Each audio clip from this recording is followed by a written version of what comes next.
एक अध्याय 1-2 डी क्षेत्र में प्रवेश करने के बाद लाइव स्ट्रीम शुरू होती है। अध्याय 1-2 तक पहुंचने की सफलता के बाद लाइव प्रसारण कक्ष खुलता है एक समानांतर ब्रह्मांड में डोलू महाद्वीप में। प्रभुत्व हो हे स्वर्गिक सम्राट। प्रभुत्व हो हे स्वर्गिक सम्राट। ये तियानियों 9 आकाशों के ऊपर विराजमान थे। उनके दोनों ओर अनगिनत लोग अत्यंत आदरपूर्ण भावों के साथ एक घुटने पर बैठे थे।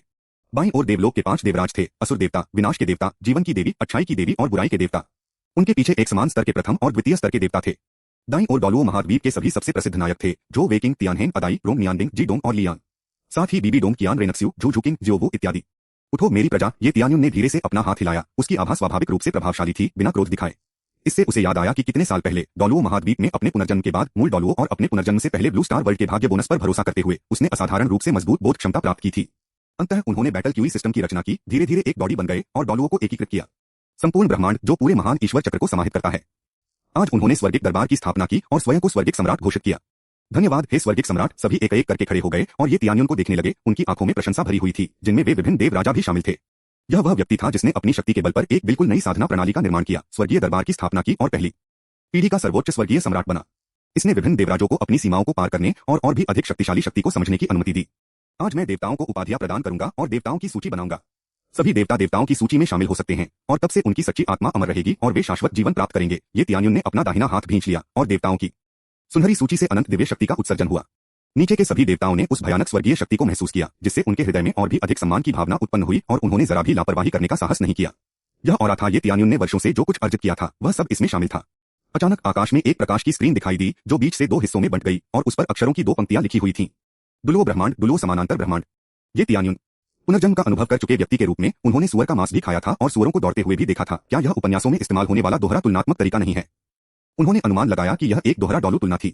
उनका ब्रह्मांड संभवतः एक समानांतर ब्रह्मांड था, जिसकी तुलना किसी अन्य स्पेसटाइम से की जानी थी। इस बीच डोलुओ महाद्वीप के मुख्य स्पेसटाइम में तांग सान के नेतृत्व वाली श्रेक अकादमी पहले ही ब्लू लाइटनिंग टायरेंट ड्रैगन अकादमी में शामिल हो चुकी थी और continental advanced soul master tournament में भाग ले रही थी। अचानक आकाश में स्थित लाइव प्रसारण कक्ष ने अनगिनत आध्यात्मिक गुरुओं का ध्यान आकर्षित किया।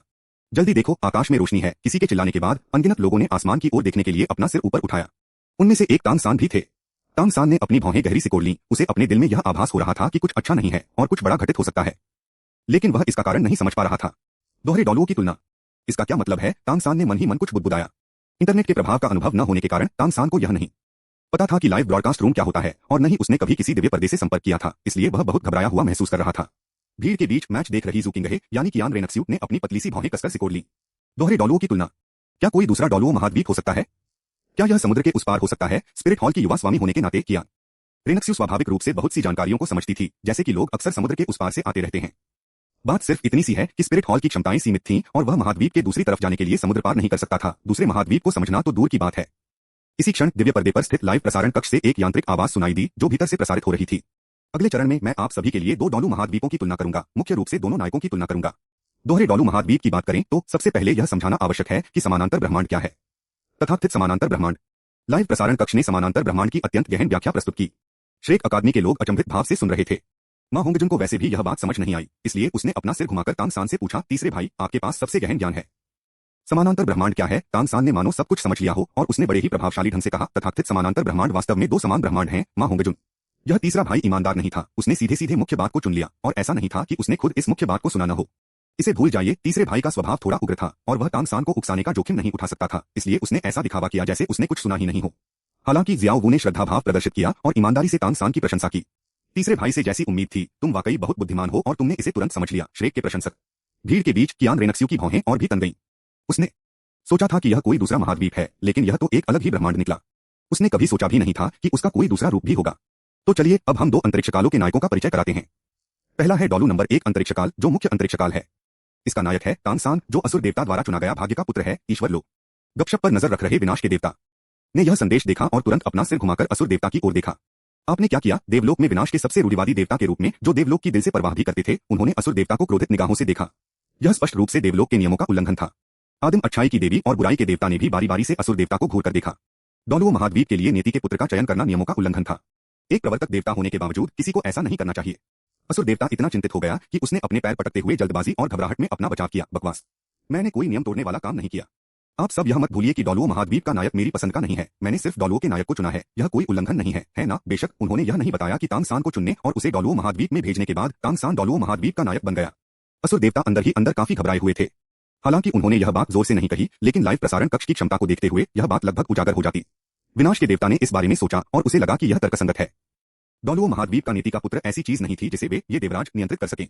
इसलिए उन्होंने इस मामले पर ज्यादा ध्यान नहीं दिया, लेकिन फिर भी चेतावनी दी, हे असुरदेव, आप देवलोक के कानून लागू करने वाले देवता हैं। आपको जानबूझकर कानून नहीं तोड़ना चाहिए, इससे अपराध की गंभीरता और बढ़ जाती है। निश्चिंत रहें, बिल्कुल नहीं। जैसा कि सभी जानते हैं, मैं सबसे ईमानदार व्यक्ति हूं और मैंने हमेशा अनुशासन और कानून का पालन किया है। असुर देवता ने आश्वस्त होकर अपनी छाती थपथपाई। अगर ये तियान्युन ये शब्द सुनता तो वह जरूर हंसता और उसका मजाक उड़ाता। बर्फीले शुद्ध और जड़स्वच्छ तानसान और विधि का पालन करने वाले असुर देवता डोलुओ के दो सबसे बड़े कलंक थे, ब्रह्मांड और सबके लिए हंसी का पात्र। ठीक है दोस्तों, चलिए लाइव प्रसारण देखते रहें। किसने सोचा होगा कि समानांतर स्पेस टाइम भी हो सकते हैं? मुझे आश्चर्य है कि क्या हम दूसरे स्पेस टाइम में सचमुच मौजूद हैं? जीवन की देवी ने सबको बीच में ही रोक दिया। इससे देवताओं के मन में विचार विमर्श शुरू हुआ, यदि वास्तव में तथाकथित समानांतर अंतरिक्षमय मौजूद हैं, तो निश्चित रूप से उनका एक और संस्करण भी होना चाहिए। वे सभी इस बात को लेकर बहुत उत्सुक थे कि दूसरे स्पेस टाइम में किस तरह के लोग रहते हैं।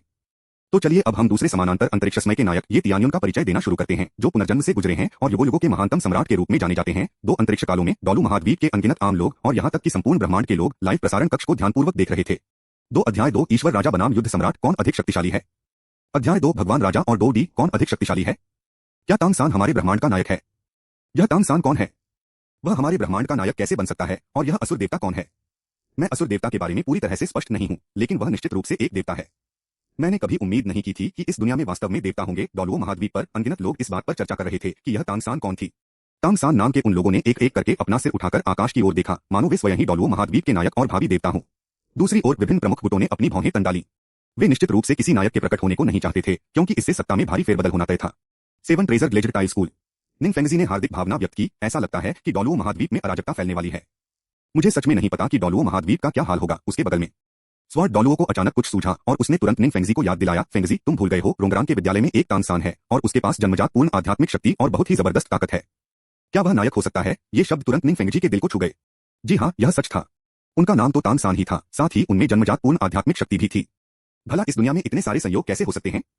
निंगफेंगजी बेहद खुश और आश्चर्यचकित थी। बिल्कुल सही, इस बात की बहुत अधिक संभावना है कि यह तांगसान ही है। वर्तमान स्थिति को देखते हुए तांगसान हमारे ही गुट में है और भविष्य में हम तांगसान पर भरोसा कर सकते हैं। स्वॉर्ड डोलू और बोन डोलू दोनों ने राहत की सांस ली। वे तांगसान से नहीं डरते थे, उन्हें डर इस बात का था कि तांगसान उनका दुश्मन न बन जाए। कम से कम अभी तो वह दुश्मन नहीं था। Clear sky sect. अपने भतीजे के बारे में सोचते हुए तांग शियाओ खुद से बुदबुदाने लगा, मेरे भतीजे का नाम भी तांगसान है, शायद वह डोलुओ का नायक है। उनके बगल में बैठे दूसरे बुजुर्ग भी हंसे बिना नहीं रह सके। रेडिएंट डोलुओ ने और भी अधिक निर्भीकता से उसका उपहास किया, पंथ के गुरुजी, इसके बारे में सोचना बंद कीजिए। यह बस एक ही नाम का कोई व्यक्ति होना चाहिए। तांग हाओ का बेटा तांगसान भला नायक कैसे हो सकता है? बहरहाल उनमें से किसी को भी यह विश्वास नहीं था कि तांग हाओ का बेटा ही कहानी का मुख्य पात्र है। ठीक है, अगर तांग हाओ का बेटा मुख्य किरदार है तो मैं तुरंत हाथों के बल खड़े होकर बाल धोऊंगा। यह किस तरह का हैंडस्टैंड हेयर वॉश है? मैं बाथरूम में हैंडस्टैंड करूंगा और 180 डिग्री घूमकर लगातार 20 चक्कर लगाऊंगा। बड़े बुजुर्ग बहुत अहंकारी थे और उन्हें बिल्कुल भी विश्वास नहीं था कि तांग हाओ का बेटा तांगसान नायक होगा या असुर देवता द्वारा चुना गया व्यक्ति होगा। उनके पास इतने सारे विलक्षण प्रतिभावान लोग थे, फिर भी उन्होंने उनमें से किसी को भी असुर देवता की नजर में आते हुए कभी नहीं देखा था। आप सभी। तांग शियाओ इतना क्रोधित था कि वह बोल नहीं पा रहा था। स्पिरिट हॉल में बीबी डोंग को अपने दिल में बेचैनी महसूस हुई और वह आदेश जारी करने के लिए मुड़ गई। क्रिसेंथेमम डोलुओ, घोस्ट डोलुओ, नीचे के सभी शाखा हॉलों में तांगसान से संबंधित सभी जानकारी तुरंत अपलोड करें। जिसकी भी आत्मा हो जागृति में तांगसान को इसकी रिपोर्ट करनी होगी। समझ गया। परम पावन क्राइसेंथेमम डोलू और घोस्ट डोलू भी इस मामले की गंभीरता को जानते थे। डोलू द सन ऑफ डेस्टिनी के नायक, अगर वह उनके स्पिरिट हॉल के प्रति द्वेष रखता है तो यह उनके स्पिरिट हॉल के लिए एक आपदा होगी। श्रेक अकादमी में ऑस्कर का चेहरा बेतहाशा खुशी से भर गया। उसने अपना सिर घुमाकर कहा, तीसरे भाई, इस कहानी का मुख्य पात्र तुम ही होने चाहिए। आखिरकार तुम्हारे पास जन्मजात पूर्ण आध्यात्मिक शक्ति है और तुमसे अधिक उत्कृष्ट लोग बहुत कम हैं। दाई मुबाई भी बेहद खुश थे। जब उनका भाई ही कहानी का मुख्य पात्र था तो क्या उन्हें अभी भी स्टार लो साम्राज्य के शाही परिवार से डरने की जरूरत थी? सचमुच नन्हेसान प्राचीन काल से लेकर आज तक जन्मजात पूर्ण आध्यात्मिक शक्ति वाले लोग अत्यंत दुर्लभ रहे हैं और तांगसान नाम वाले तो और भी दुर्लभ हैं। तुम ही इस कहानी के नायक हो। तांगसान को शुरू में अभी भी संदेह था कि क्या यह बिल्कुल उसी नाम का कोई व्यक्ति हो सकता है, लेकिन सबके याद दिलाने के बाद उसे लगा कि उनकी बातें सही थीं। इस बात की प्रबल संभावना थी कि वही कहानी का मुख्य पात्र था। यह सोचते हुए तांगसान ने अपनी गर्दन ऊपर उठाई। उसके चेहरे पर एक अभिमानी चमक दिखाई दी। वह बिल्कुल डोलुओ का नायक था। समानांतर स्पेस टाइम। जैसे ही असुर देवता ने सुना कि नायक युगों युगों के सम्राट ये तियान्युन हैं, वे तुरंत समझ गए यह उनके स्वर्गिक स्वामी सम्राट हैं। वहीं पर वह आगे बढ़ा और घुटने टेककर आत्मसमर्पण कर दिया। हे स्वर्गिक सम्राट, युगों युगों के सम्राट बनने और हमारे डोलुआ के नायक बनने पर आपको हार्दिक बधाई। विश्व, आपकी प्रतिभा पूरे डोलुओं में चमकेगी। ब्रह्मांड चापलूस। विनाश के देवता ने मन ही मन शाप दिया। यह असुर देवता वाकई में चालाकी जानता था। वह ये तियान्युन के अधीन नंबर 1 चापलूस बनने के लिए पूरी तरह से दूसरों की चापलूसी और खुशामद पर निर्भर था। लेकिन तुरंत बाद वह भी आगे बढ़ा और प्रणाम करते हुए सिर झुकाया। स्वर्गीय सम्राट भगवान ब्रह्मांड को एक करते हैं, 1000 शरद ऋतुओं और 10,000 पीढ़ियों तक अमर और अविनाशी। हाँ, बहुत खूब कहा। सभी प्रिय प्रजाजनों को पुरस्कृत किया जाएगा। ये तियान्युन दिल खोलकर हंसा। हालांकि वह भी कपटी अधिकारियों से नफरत करता था, लेकिन यह मानना पड़ेगा कि कपटी अधिकारियों की बातें सुनने में बहुत अच्छी लगती थीं। इसके अलावा पूर्ण शक्ति के सामने कपटी अधिकारियों की परवाह करने की कोई आवश्यकता नहीं थी, क्योंकि वे आपको हरा नहीं सकते थे। तो लाइव प्रसारण कक्ष खोलने से पहले आइए पुरस्कारों के साथ एक प्रश्नोत्तरी खेलें। डॉलुओ से तानसान ब्रह्मांड नंबर 1 और डॉलुओ समानांतर ब्रह्मांड से ये तियान्युन एक देव राजा है और दूसरा डॉदी कौन अधिक शक्तिशाली है। प्रश्न का उत्तर देने से पहले यह उल्लेख करना आवश्यक है कि सही उत्तर देने वाले शीर्ष 3 प्रतिभागियों को पुरस्कार मिलेंगे, जबकि गलत उत्तर देने वालों को दंड का सामना करना पड़ेगा। क्या यह सवाल पूछने की भी जरूरत है? ऐसी बकवास बातें कौन नहीं जानता। समांतर समय के असुर देवता ने सबसे पहले उत्तर दिया, हमारे प्रभु स्वर्ग के सम्राट सबसे शक्तिशाली हैं। अन्य अंतरिक्ष कालों को शायद पता न हो, लेकिन उसे कैसे पता न हो सकता है? उस समय वह सबसे शक्तिशाली देवराज था, जिसने स्वयं अपने उत्तराधिकारी और समान रूप से देवराज तानसान की मदद करने के लिए पद छोड़ दिया था। अंत में ये तियान्युन ने उसे बुरी तरह पीट दिया। यह सौभाग्य की बात थी कि उसने जल्दी घुटने टेक दिए और तुरंत आत्मसमर्पण कर दिया और उसे दादाजी कहकर पुकारा, अन्यथा तानसान की तरह ही उसकी आत्मा भी ये तियान्युन के मानव सम्राट ध्वज में प्रवेश कर जाती और अभी भी यहाँ भौंकने की योग्यता रखते हैं। अरे यार कितनी तेज है। विनाश के देवता ने शाप दिया, फिर उत्तर दिया, स्वर्गिक सम्राट परमेश्वर सर्वोपरि हैं, उनका तेज हमें प्रकाशित करता है और हमारे मार्ग का मार्गदर्शन करता है। ईश्वरीय क्षेत्र आगे बढ़ो। मुझे यह भी लगता है कि स्वर्ग के सम्राट भगवान सबसे शक्तिशाली हैं। तीसरे नंबर पर जी डोंग ने जवाब दिया और उसकी जवाब देने की गति धीमी नहीं थी। उत्तर सही है। प्रत्येक व्यक्ति को एक अलौकिक दिव्य कलाकृति से पुरस्कृत किया जाता है। आकाश से अलौकिक कलाकृतियों के टुकड़े गिरे जो विभिन्न रूपों में थे। उस अलौकिक कलाकृति को पकड़े हुए असुर देवता की मुस्कान और भी कठोर हो गई। कुछ क्षण बाद असुर देवता ने उस महाशक्तिशाली कलाकृति को जमीन पर पटक दिया। धिक्कार है, मैं एक प्रतिष्ठित 2 जुन शक्ति का धनी, इन अलौकिक दिव्य कलाकृतियों का मेरे लिए क्या उपयोग है? अगर समय बदल जाए और ये तियान्युन उस दौर में पहुंच जाए जब उसने इतनी तरक्की नहीं की थी, अगर कोई उसे कोई असाधारण दिव्य कलाकृति उपहार में दे दे तो खुशी से उसका मुंह खुला रह जाएगा। लेकिन ये तियान्युन के पक्ष में जाने और नई साधना प्रणाली सीखने के बाद और पहले से ही एक शक्तिशाली दाऊजुन बन जाने के कारण सुपर डिवाइन आर्टिफैक्ट पूरी तरह से बेकार हो गए थे। ये तियान्युन द्वारा प्रदत्त पृथ्वी श्रेणी के युद्ध हथियारों की तुलना में कहीं अधिक निम्न स्तर के थे। वे मुश्किल से मध्यम श्रेणी में गिने जाते थे। गहन पद, कोई बात नहीं, भविष्य में इन्हें अधीनस्थों को पुरस्कार के रूप में दिया जा सकता है। हालांकि विनाश के देवता को इसे स्वीकार करना कठिन लगा, लेकिन आखिरकार यह एक मुफ्त उपहार था, इसलिए उन्होंने नहीं सोचा कि स्वर्गीय आवरण ने कुछ इतना बड़ा दिया है। उसने एक बार फिर असुर देवता की उस अलौकिक कलाकृति पर नजर डाली जो इस समय भी जमीन पर पड़ी थी। वह उसे उठा ही सकता था। ठीक है, चूंकि तुम्हें इसकी जरूरत ही नहीं है तो क्यों न इसे मुझे ही दे दो। मेरे अधीन कई देवता हैं। इतना कहने के बाद उसने उसे पकड़ने के लिए हाथ बढ़ाया। असुर देवता ने उसे एक ही हथेली से थप्पड़ मारकर दूर फेंक दिया। असुर देवता ने जल्दबाजी में उस अलौकिक कलाकृति को वापस उठा लिया। यह आपको बिल्कुल नहीं दिया जा सकता। उसे लगा कि विनाश के देवता की कही बात में बहुत सच्चाई है, भले ही वह स्वयं इसका उपयोग न करे, फिर भी वह इसे अपने अधीनस्थों को प्रदान कर सकता है। आखिरकार यह एक प्रथम श्रेणी की दिव्य कलाकृति थी। ये तियान्युन ने हल्की सी मुस्कान दी, उसे इस बात की ज्यादा परवाह नहीं थी। वह अपने अधीनस्थों के प्रति काफी उदार था। जब तक बात सिद्धांत संबंधी गलती की न हो, वह आमतौर पर उन्हें माफ कर देता था। यही उनका अनूठा आकर्षण था और यही कारण था कि देवता उनके सामने आत्मसमर्पण कर देते थे। 3 अध्याय 3 यू शियाओ गांग का अनुमान गलत निकला, उसकी मार्शल आत्मा सुअर में बदल गई। अध्याय 3 यू शियाओ गैंग का अनुमान गलत है, आत्मा एक सुअर में बदल जाती है। भगवान राजा और डोडी डॉलुओ के मुख्य अंतरिक्ष समय में कई लोग चुप हो गए। आखिरकार उन्होंने इससे पहले कभी डॉडी के बारे में नहीं सुना था। उन्होंने देवताओं के बारे में सुना तो था, लेकिन पूर्ण निश्चितता के बिना उच्च पदों पर बैठे लोग लापरवाही से जवाब देने का साहस नहीं करते थे। ईश्वर लोग, विनाश के देवता ने अपने दाहिने हाथ से अपनी थोड़ी को छूते हुए मन चिंतन किया। असुर देव, आप पहले उत्तर क्यों नहीं देते? मुझे लगता है कि देवराज अधिक शक्तिशाली हैं। असुर देवता ने आंखें घुमाई और विनाश के देवता को तिरस्कार भरी नजरों से देखा। क्या तुम मुझे बेवकूफ समझते हो? अगर मैं गलती से गलत जवाब दे दूं तो क्या मुझे ही सजा नहीं मिलेगी, जबकि तुम बिल्कुल अप्रभावित रहोगे? विनाश के देवता ने अजीब सी हंसी, हालांकि उन्हें इससे कोई खास फर्क नहीं पड़ा।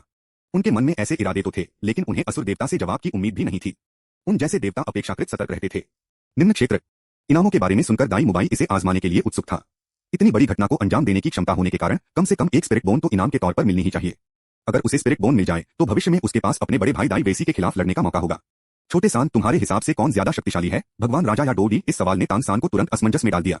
सहज ही वह कहना चाहता था कि वह स्वयं सबसे शक्तिशाली है। आखिरकार कोई स्वयं पर अविश्वास कैसे कर सकता है? लेकिन उसने कभी किसी देवराज को नहीं देखा था और न ही वह किसी दाऊदी को समझता था। कौन जानता है कि कौन अधिक शक्तिशाली है? हालांकि चूंकि दाई मुबाई ने पूछा था, इसलिए तानसान किसी भी हालत में कमजोरी नहीं दिखा सकता था। उसने सिर ऊंचा करके उत्तर दिया, वह निसंदेह देवराज हैं, देवताओं के राजा, देवलोक के सर्वोच्च स्थान पर विराजमान। जहां तक युगों के सम्राट डोडी की बात है, सम्राट जुये को ही देख लीजिए। अच्छा हुआ कि सम्राट जुये यहाँ नहीं थे, वरना वे सचमुच तानसान को थप्पड़ मारकर जान से मार देना चाहते। क्या सम्राट के रूप में उनका पद इतना अपमानजनक था? यह सुनकर दाई मुबाई को लगा कि बात समझ में आती है, लेकिन उसने भी लापरवाही से जवाब देने की हिम्मत नहीं की। वह किसी और को झांसा देने के लिए मुड़ा, मां होंगजुन, आप इस अवसर को बिल्कुल भी न चुकें। इससे आपको लाभ मिल सकता है, मां होंगजुन। वह थोड़ा मोटा हो सकता था, लेकिन इसका मतलब यह नहीं था कि वह बेवकूफ था। अगर उसने गलत जवाब दिया तो क्या होगा? खुद दाई मुबाई भी तो जवाब नहीं दे रहा था। यह सुनकर तानसान को थोड़ी असंतुष्टि महसूस हुई। क्या यह उस पर अविश्वास करना नहीं था? अगर उसे उस पर विश्वास नहीं था तो पूछने का क्या फायदा? अखाड़े के बाहर अपने चश्मे के नीचे यू शियाओ गांग की आंखों में एक अजीब सी चमक थी और उसकी निगाहों में पागलपन की झलक थी। वह आकाश में स्थित लाइव ब्रॉडकास्ट रूम को नहीं समझ पाया, लेकिन उसे यकीन था कि लाइव ब्रॉडकास्ट रूम से मिलने वाले पुरस्कार निश्चित रूप से रहस्यमय थे और शायद उसकी मदद भी कर सकते थे। जीवन में एक बार मिलने वाले ऐसे शानदार अवसर को देखते हुए यू शियाओ गांग स्वाभाविक रूप से इसे गंवाना नहीं चाहता था। दांव लगाना तो बनता ही था। जहां तक दांव लगाने की बात है, उन्होंने तानसान पर भरोसा करना चुना। जन्मजात पूर्ण आध्यात्मिक शक्ति, जुड़वा आत्माएं। मैं तांगसान को चुनता हूं। देवराज सबसे शक्तिशाली है, एक डोडी देवराज से कहीं कमजोर है, यू शियाओगांग ने पूरे आत्मविश्वास भरे स्वर में उत्तर दिया। शियाओगांग, फ्लेंडर और लियू एरलोंग उसे रोकना चाहते थे। आखिरकार गलत जवाब देने पर सजा तो मिलती ही थी। पता नहीं सजा क्या होती थी, और वह ऐसी चीज नहीं थी जिसका उन जैसे आम लोग विरोध कर सकें। यू शियाओगांग ने इसे दिल पर नहीं लिया, बल्कि तांगसान की ओर इशारा करते हुए कहा, मुझे अपने शिष्य पर विश्वास है, जो भविष्य में ईश्वर राजा बनेगा। तांगसान, जो निश्चित रूप से डोडी को हराने में सक्षम होगा, वह कभी यह स्वीकार नहीं करेगा कि वह जुआ खेलना चाहता था और अपनी आत्मा को और आगे बढ़ाने के लिए पुरस्कार अर्जित करना चाहता था। हालांकि फ्लेंडर ने इसका अनुमान लगा लिया था और लियू एरलोंग भी यू शियाओगांग के विचारों को समझ गया था, लेकिन दोनों में से किसी ने भी इसे खुलकर नहीं कहा। उत्तर गलत है। आत्मा एक बार फिर निम्नस्तरीय उत्परिवर्तन से गुजरती है। यू शियाओगांग का चेहरा पल भर में पीला पड़ गया। उसकी आत्मा में एक बार फिर से असामान्य परिवर्तन हो रहा था। शुरुआत में ही यह स्थिति भयानक थी, अगर यह और बिगड़ गई तो क्या उसके लिए इससे बाहर निकलने का कोई रास्ता भी बचेगा? वह व्यावहारिक रूप से कल्पना कर सकता था कि उसकी आत्मा कितनी अपमानित होगी। सब कुछ तांगसान की गलती थी। यह निकम्मा शिष्य बिल्कुल बेकार था। वह तो बस एक छोटा सा डॉडी था, फिर भी वह उसे भी हरा नहीं सका। अगले ही पल यू शियाओगांग को महसूस हुआ कि उसकी आत्मा एक शोकपूर्ण चीख निकाल रही है और उसकी आध्यात्मिक शक्ति भी तेजी से घट रही है। लेवल 29 से सीधे लेवल 20 पर गिरने के बाद वह लगभग लेवल 19 से भी नीचे आ गया था। नहीं। यू शियाओगांग ने अपना हाथ आगे बढ़ाया और दिल दहला देने वाली चीख के साथ चिल्लाया। उसका शरीर लड़खड़ाया और वह जमीन पर गिर पड़ा। पृष्ठभूमि में बजने वाला संगीत उसके कानों में गूंजता हुआ प्रतीत हो रहा था। बर्फ के टुकड़े उड़ रहे हैं। फ्लिंडर और लियू एरलोंग ने मूल रूप से पूछने का इरादा किया था, लेकिन यू शियाओगांग के चेहरे के भाव देखकर वे समझ गए कि उत्तर गलत था। यू शियाओगांग की असामान्यता ने काफी लोगों का ध्यान आकर्षित किया। उस व्यक्ति में क्या खराबी है? संभवतः उसने प्रश्न का गलत उत्तर दिया, इसलिए उसे दंड भुगतना पड़ा। उसके चेहरे के भाव देखकर लगता है कि सजा बहुत कड़ी होगी। इस बीच स्पिरिट हॉल में बीबी डोंग एक चतुर व्यक्ति थी। उसे यह नहीं पता था कि क्या चुनना है, लेकिन इससे कोई फर्क नहीं पड़ता था। वह किसी और से सही या गलत विकल्प का खुलासा करवा सकती थी।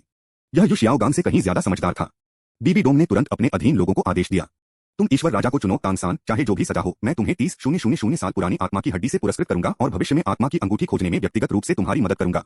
नीचे बीबी डोंग के वफादार योद्धा ने इस बात की गहन व्याख्या की है कि अपने स्वामी के लिए मरने को तैयार वफादार सेवक का क्या अर्थ होता है। बिना किसी झिझक के उन्होंने उत्तर दिया, मैं ईश्वर राजा को चुनता हूं तांगसान। उत्तर गलत है। आध्यात्मिक शक्ति के 5 स्तर घटाए। यू शियाओगांग की तुलना में यह सजा पहले से ही हल्की मानी जाती थी। वह भविष्य में इसका बदला ले सकता था। टेंपल नाइट को अपनी सजा की परवाह नहीं थी और वह मुड़कर रिपोर्ट करने लगा, भगवान बीबी डोंग, ईश्वर राजा तांगसान गलत विकल्प था। हमें डोडी को चुनना चाहिए था। बीबी डोंग ने अपना सिर घुमाकर आकाश की ओर देखते हुए उत्तर दिया, मैं डोडी को चुनता हूं। डोडी गॉड किंग से भी अधिक शक्तिशाली है। उत्तर सही है। 1,00,000 वर्ष की आयु वाली ईश्वर प्रदत्त आध्यात्मिक अंगूठी प्राप्त करें। अगले ही क्षण आकाश से प्रकाश की एक किरण आई जो सीधे बीबी डोंग के सामने से गुजरी और उसके शरीर में समाहित हो गई। फिर कई आत्मा के छल्ले प्रकट हुए। उनमें से बीबी डोंग को अपनी दूसरी आत्मा की 8वीं आत्मा की अंगूठी के लिए कभी भी उपयुक्त विन्यास नहीं मिला था। यही कारण था कि उसने आत्मा की अंगूठी की खोज नहीं की थी। लेकिन अब अचानक ही एक 8वां आध्यात्मिक वलय प्रकट हुआ और वह भी रक्तलाल रंग का 100,000 वर्ष पुराना आध्यात्मिक वलय था। बधाई हो परम पावन क्राइसेंथेमम डॉलू और घोस्ट डॉलू ने बधाई देते हुए सिर झुकाया, जबकि चारों ओर लंबे समय तक जीवित रहें के नारे गूंज रहे थे। फिर भी बीबी डोंग का चेहरा गंभीर था, क्योंकि जो कोई भी उसे इतनी आसानी से 100,000 साल की आध्यात्मिक अंगूठी प्रदान कर सकता था, वह निश्चित रूप से एक देवता था और शायद देवताओं से भी बढ़कर था। लाइव ब्रॉडकास्ट रूम द्वारा नायक घोषित किए जाने के बाद तांगसान कितना शक्तिशाली होगा? क्या वह भविष्य में स्पिरिट हॉल की योजनाओं को प्रभावित करेगा? दूसरी ओर कियान रेनक्स्यू के विचार बीबी डोंग के विचारों से बिल्कुल मिलते जुलते थे। उसने भी उसी तरीके का इस्तेमाल किया और लाइव ब्रॉडकास्ट रूम में जवाब दिया, बधाई हो। बाह्य स्पिरिट बोन प्राप्त हुआ सेराफिम विंग्स, जो विकसित होकर डिवाइन आर्टिफैक्ट 18 पंखों वाले सेराफिम विंग्स बन सकते हैं। कियान रेनक्स्यू के पीछे प्रकाश की एक किरण प्रकट हुई, हालांकि यह पूरी तरह से प्रकट नहीं हुई थी। हालांकि कियान रेनक्स्यू की आध्यात्मिक शक्ति वास्तव में 4 स्तरों तक बढ़ गई थी और वह बाहरी स्पिरिट बोन की उपस्थिति को भी महसूस कर सकती थी। अगर वह जगह एक प्रतियोगिता स्थल न होती तो वह सेराफिम की शक्ति का परीक्षण करना पसंद करती। क्या यह एक बाहरी आत्मा की हड्डी है? बाह्य स्पिरिट बोन की शक्ति को महसूस करते हुए कियान रेनक्स्यू ने मन ही मन आह भरी। यह लाइव ब्रॉडकास्ट रूम इतना रहस्यमय था कि यहां से सीधे बाह्य स्पिरिट बोन उपलब्ध कराना संभव नहीं था। सबसे महत्वपूर्ण बात यह है कि इससे उसकी आध्यात्मिक शक्ति में जबरदस्त वृद्धि हो सकती है। अगर यह एक दिव्य कलाकृति में विकसित हो सकता है। कियान रेनक्स्यू को इससे उम्मीदें थीं। देवदूत देवता की उत्तराधिकारी होने के नाते वह स्वाभाविक रूप से समझती थी कि प्रथम स्तर के देवता से ऊपर देव राजा होते हैं और केवल देव राजा ही दिव्य कलाकृतियों को धारण करने के योग्य होते हैं। वह कल्पना भी नहीं कर सकती थी कि एक दिव्य कलाकृति कितनी शक्तिशाली हो सकती है। 4 अध्याय 4 तांगसान ने गलत उत्तर दिया और उसकी बाहरी आत्मा की हड्डी छीन ली गई। अध्याय 4 तांगसान ने गलत उत्तर दिया। बाहरी आध्यात्मिक अस्थि से वंचित प्रतियोगिता स्थल पर लाइव प्रसारण कक्ष के आगमन के कारण मैच को अस्थायी रूप से रोक दिया गया था और तांगसान वही मैदान में खड़ी थी। इस समय तक संदेश नहीं पहुंचा था और तांगसान को यह समझ नहीं आ रहा था कि क्या चुने। वह सोच रहा था कि यह डोडी है या भगवान राजा। वह सहज रूप से ईश्वर राजा को चुनना चाहता था। तांगसान, क्योंकि उनका नाम भी तांगसान था। इसलिए कुछ देर सोचने के बाद तांगसान ने जोखिम उठाना और इसके लिए लड़ना जरूरी समझा। साइकिल को मोटरसाइकिल में बदल दिया और पूरे आत्मविश्वास के साथ जवाब दिया, मैं तांगसान को चुनता हूं। बधाई हो, आपका उत्तर गलत है। दंड, बाह्य आत्मा अस्थि से वंचित होना 8 मकड़ी भाले। इसके अलावा चूंकि आप गलत उत्तर देने वाले 5वें व्यक्ति हैं और गलत उत्तर देने वाले अंतिम व्यक्ति भी हैं, इसलिए आपके बाद किसी को भी दंडित नहीं किया जाएगा। नहीं। तांगसान को महसूस हुआ कि उसका अपनी आत्मा की हड्डी से संपर्क टूट गया है और उसने दिल दहला देने वाली चीख निकाली। उसके चेहरे पर उदासी की कोई सीमा नहीं थी। आखिरकार वह एक बाहरी स्पिरिट बोन थी जिसके बारे में अफवाह थी कि वह स्पिरिट बोन की एक दुर्लभ किस्म है और अनमोल है। इससे भी ज्यादा दुखद बात यह थी कि लाइव ब्रॉडकास्ट रूम से जो शब्द निकले वह गलत उत्तर देने वाला आखिरी व्यक्ति था और उसके बाद उत्तर देने वालों को कोई दंड नहीं दिया गया, जो स्पष्ट रूप से उसके मुंह पर एक तमाचा था। अखाड़े के बाहर दुखी तानसान और यू शियाओगांग की आवाजें एक जैसी थीं और गुरु और शिष्य दोनों ही बेहद दुखी थे। लिटिल सैन, तीसरा भाई, पास में मौजूद भाइयों को यह नहीं पता था कि तानसान को कैसे राजी किया जाए। उन्हें सजा का अंदाजा नहीं था, लेकिन यह निश्चित रूप से भयानक होगी। अखाड़े के बाहर तांग हाओ की बात ही क्या करें, जिसने अपने पतलून के पावों को कसकर पकड़ रखा था और उसका दिल बुरी तरह जकड़ा हुआ था। शियाओगांग, क्या तुम ठीक हो? लियू एरलोंग यू शियाओगांग की बहुत परवाह करता था और प्रतियोगिता के मैदान में तानसान को पूरी तरह से नजरअंदाज कर रहा था। यू शियाओगांग ने तुरंत खुद को संभाल लिया। हालांकि उसे सजा मिली थी, फिर भी उसे पुरस्कार मिल सकते थे। चाहे वो लियू एरलोंग हो या फ्लेंडर, जब तक उन्हें इनाम मिलते रहेंगे वे भविष्य में उसकी मदद कर सकते हैं। क्या होगा अगर उनकी आत्मा विकसित हो जाए, या क्या होगा अगर उन्हें आत्मा की हड्डी मिल जाए? तुम दोनों जल्दी फैसला कर लो, मुझे कोई दिक्कत नहीं है, इनाम हाथ से नहीं जाने देना चाहिए। जब यू शियाओगांग ने यह कहा तो उसका दिल दुख से भर गया। लियू एरलोंग और फ्लेंडर दोनों को होश आया। वे लगभग इस महत्वपूर्ण मामले को भूल गए थे और उन्होंने तुरंत लाइव ब्रॉडकास्ट रूम में जवाब दिया। पुरस्कारों के मामले को बिल्कुल भी नजरअंदाज नहीं किया जा सकता था। मैं डोडी को चुनता हूं। डोडी सबसे शक्तिशाली है। दोनों ने मिलकर अपने फैसले लिए। उनके आसपास कई दर्शक लगातार यू शियाओगांग की टिप्पणी पर ध्यान दे रहे थे, जिनमें श्रेक के वे शिक्षक भी शामिल थे। उन्होंने बारी बारी से अपने उत्तर दिए। हम सभी डोडी को चुनते हैं। उत्तर सही है, लेकिन दुर्भाग्यवश किसी और ने पहले ही उत्तर दे दिया है। अब सांत्वना पुरस्कार के रूप में डोडी ये तियान्युन की हस्ताक्षरित तस्वीर दी जा रही है। अगले ही पल जिन लोगों ने सही उत्तर दिया था लेकिन दूसरों से कुछ कदम धीमे थे, उनके हाथों में एक तस्वीर प्रकट हो गई। यह ये तियान्युन की एक आकर्षक तस्वीर थी, जिसके निचले हिस्से में उनके व्यक्तिगत हस्ताक्षर थे, जिससे इसका संग्रहणीय मूल्य अधिकतम हो गया था। यू शियाओगांग, दरअसल उन्हें थोड़ी देर हो गई थी और उन्होंने यह तस्वीर भेज दी। धिक्कार है, इस हस्ताक्षरित तस्वीर का क्या फायदा? इसका कोई उपयोग नहीं है। मुझे इससे बहुत गुस्सा आ रहा है। यू शियाओगांग गुस्से में बड़बड़ाने लगा। इस हस्ताक्षरित तस्वीर को पाने की चाहत किसी भी तरह से उनकी आत्मा को हुए नुकसान की भरपाई नहीं कर सकती। यहां तक कि लियू एरलोंग भी भौहें चढ़ाने से खुद को रोक नहीं पाई, लेकिन ये तियान्युन की आकर्षक तस्वीर देखकर उन्होंने अनजाने में ही सहमति में सिर हिला दिया। सच कहूं तो इस फोटो में दिख रहा व्यक्ति वाकई बहुत सुंदर है। यू शियाओगांग पूरी तरह से अवाक रह गया, जबकि लियू एरलोंग ने उसे एक बार फिर से मार गिराया। पास ही खड़े लोगों का एक समूह, जिनके हाथों में ये तियान्युन के हस्ताक्षर वाली खूबसूरत तस्वीरें थीं, कुछ हद तक अवाक रह गए। इस फोटो का कोई उपयोग नहीं था। जू झुकिंग के हाथ में भी एक तस्वीर थी। अंडरवर्ल्ड के नायक ये तियान्युन ने रूपरंग के मामले में तानसान को तुरंत मात दे दी और उनके व्यवहार में क्रोध के बिना एक स्वाभाविक गरिमा झलकती थी। तानसान की तुलना भला किससे की जा सकती है? लाइव ब्रॉडकास्ट रूम से फिर से आवाजें आने लगीं। बधाई हो, निम्नलिखित दर्शकों ने पुरस्कार प्राप्त किए हैं। विवी डोंग, कियान रेनक्स्यू। इसके अतिरिक्त निम्नलिखित दर्शकों ने गलत उत्तर दिए और उन्हें दंड प्राप्त हुआ। तानसान, यू शियाओगांग, तानसान। तानसान ने भी गलत जवाब दिया। आखिर तानसान कौन है? क्या आपको अभी तक पता नहीं चला? क्या नीचे खड़ा वह व्यक्ति श्रेक अकादमी से है, वही तानसान? डॉलुओ का नायक? पक्का तो नहीं कह सकते, लेकिन इस बात की काफी संभावना है कि वही मुख्य किरदार है। आखिर जो भी इस मैदान में खड़ा हो सकता है, वह कोई साधारण व्यक्ति नहीं है। भीड़ जोश से चर्चा कर रही थी और सबकी निगाहें एक समान रूप से तानसान पर टिकी हुई थीं। कियान रेनक्स्यू भी तानसान को टकटकी लगाकर देख रही थी। क्या वह तानसान है? वह तो बहुत ही साधारण दिखता है, भला उसकी तुलना ये तियान्युन से कैसे की जा सकती है? हालांकि तानसान अपने ही ब्रह्मांड से संबंधित थी, लेकिन ये तियान्युन की तस्वीर की तुलना में अंतर तो बिल्कुल ही नगण्य था। इसके बाद नायक को तुलना का बिंदु मानते हुए दोनों डॉलू महाद्वीपों की व्यापक तुलना की जाएगी, जिसमें प्रतिभा, विकास और भविष्य की उपलब्धियों जैसे विभिन्न पहलुओं का आकलन किया जाएगा। अंतिम तुलना में जो भी पक्ष जीतेगा उसे अधिक भाग्य प्राप्त होगा और जिस ब्रह्मांड में वह निवास करता है उसमें अधिक प्रतिभाओं के उत्पन्न होने की संभावना होगी। यू शियाओगांग एक चतुर व्यक्ति था और उसने एक नजर में ही समस्या को समझ लिया और चिंतित भाव से कहा, अगर लिटिल सैन इस तुलना में हार जाता है तो हमारे ब्रह्मांड के लोग निश्चित रूप से उससे नाराज होंगे। वास्तव में यह मानवीय स्वभाव है। जब उन्हें लाभ मिलता है तो वे लिटिल सैन की प्रशंसा करेंगे, लेकिन अगर अंततः उसे हार का सामना करना पड़ता है तो वे निश्चित रूप से लिटिल सैन से नाराज होंगे। फ्लेंडर को मानव स्वभाव की भी बहुत अच्छी समझ थी। समानांतर विश्व। लाइव प्रसारण देखने के बाद असुर देवता ने तुरंत अपना रुख स्पष्ट किया। क्या तुलना करने की कोई आवश्यकता भी है? हमारे प्रभु स्वर्ग सम्राट हर मामले में तानसान को पूरी तरह से पराजित करते हैं। तानसान उनके सामने बिल्कुल अतुलनीय है। विनाश के देवता को यह चापलूसी बेहद नापसंद थी, क्योंकि उन्होंने कभी ऐसा निर्लज्ज देवता नहीं देखा था।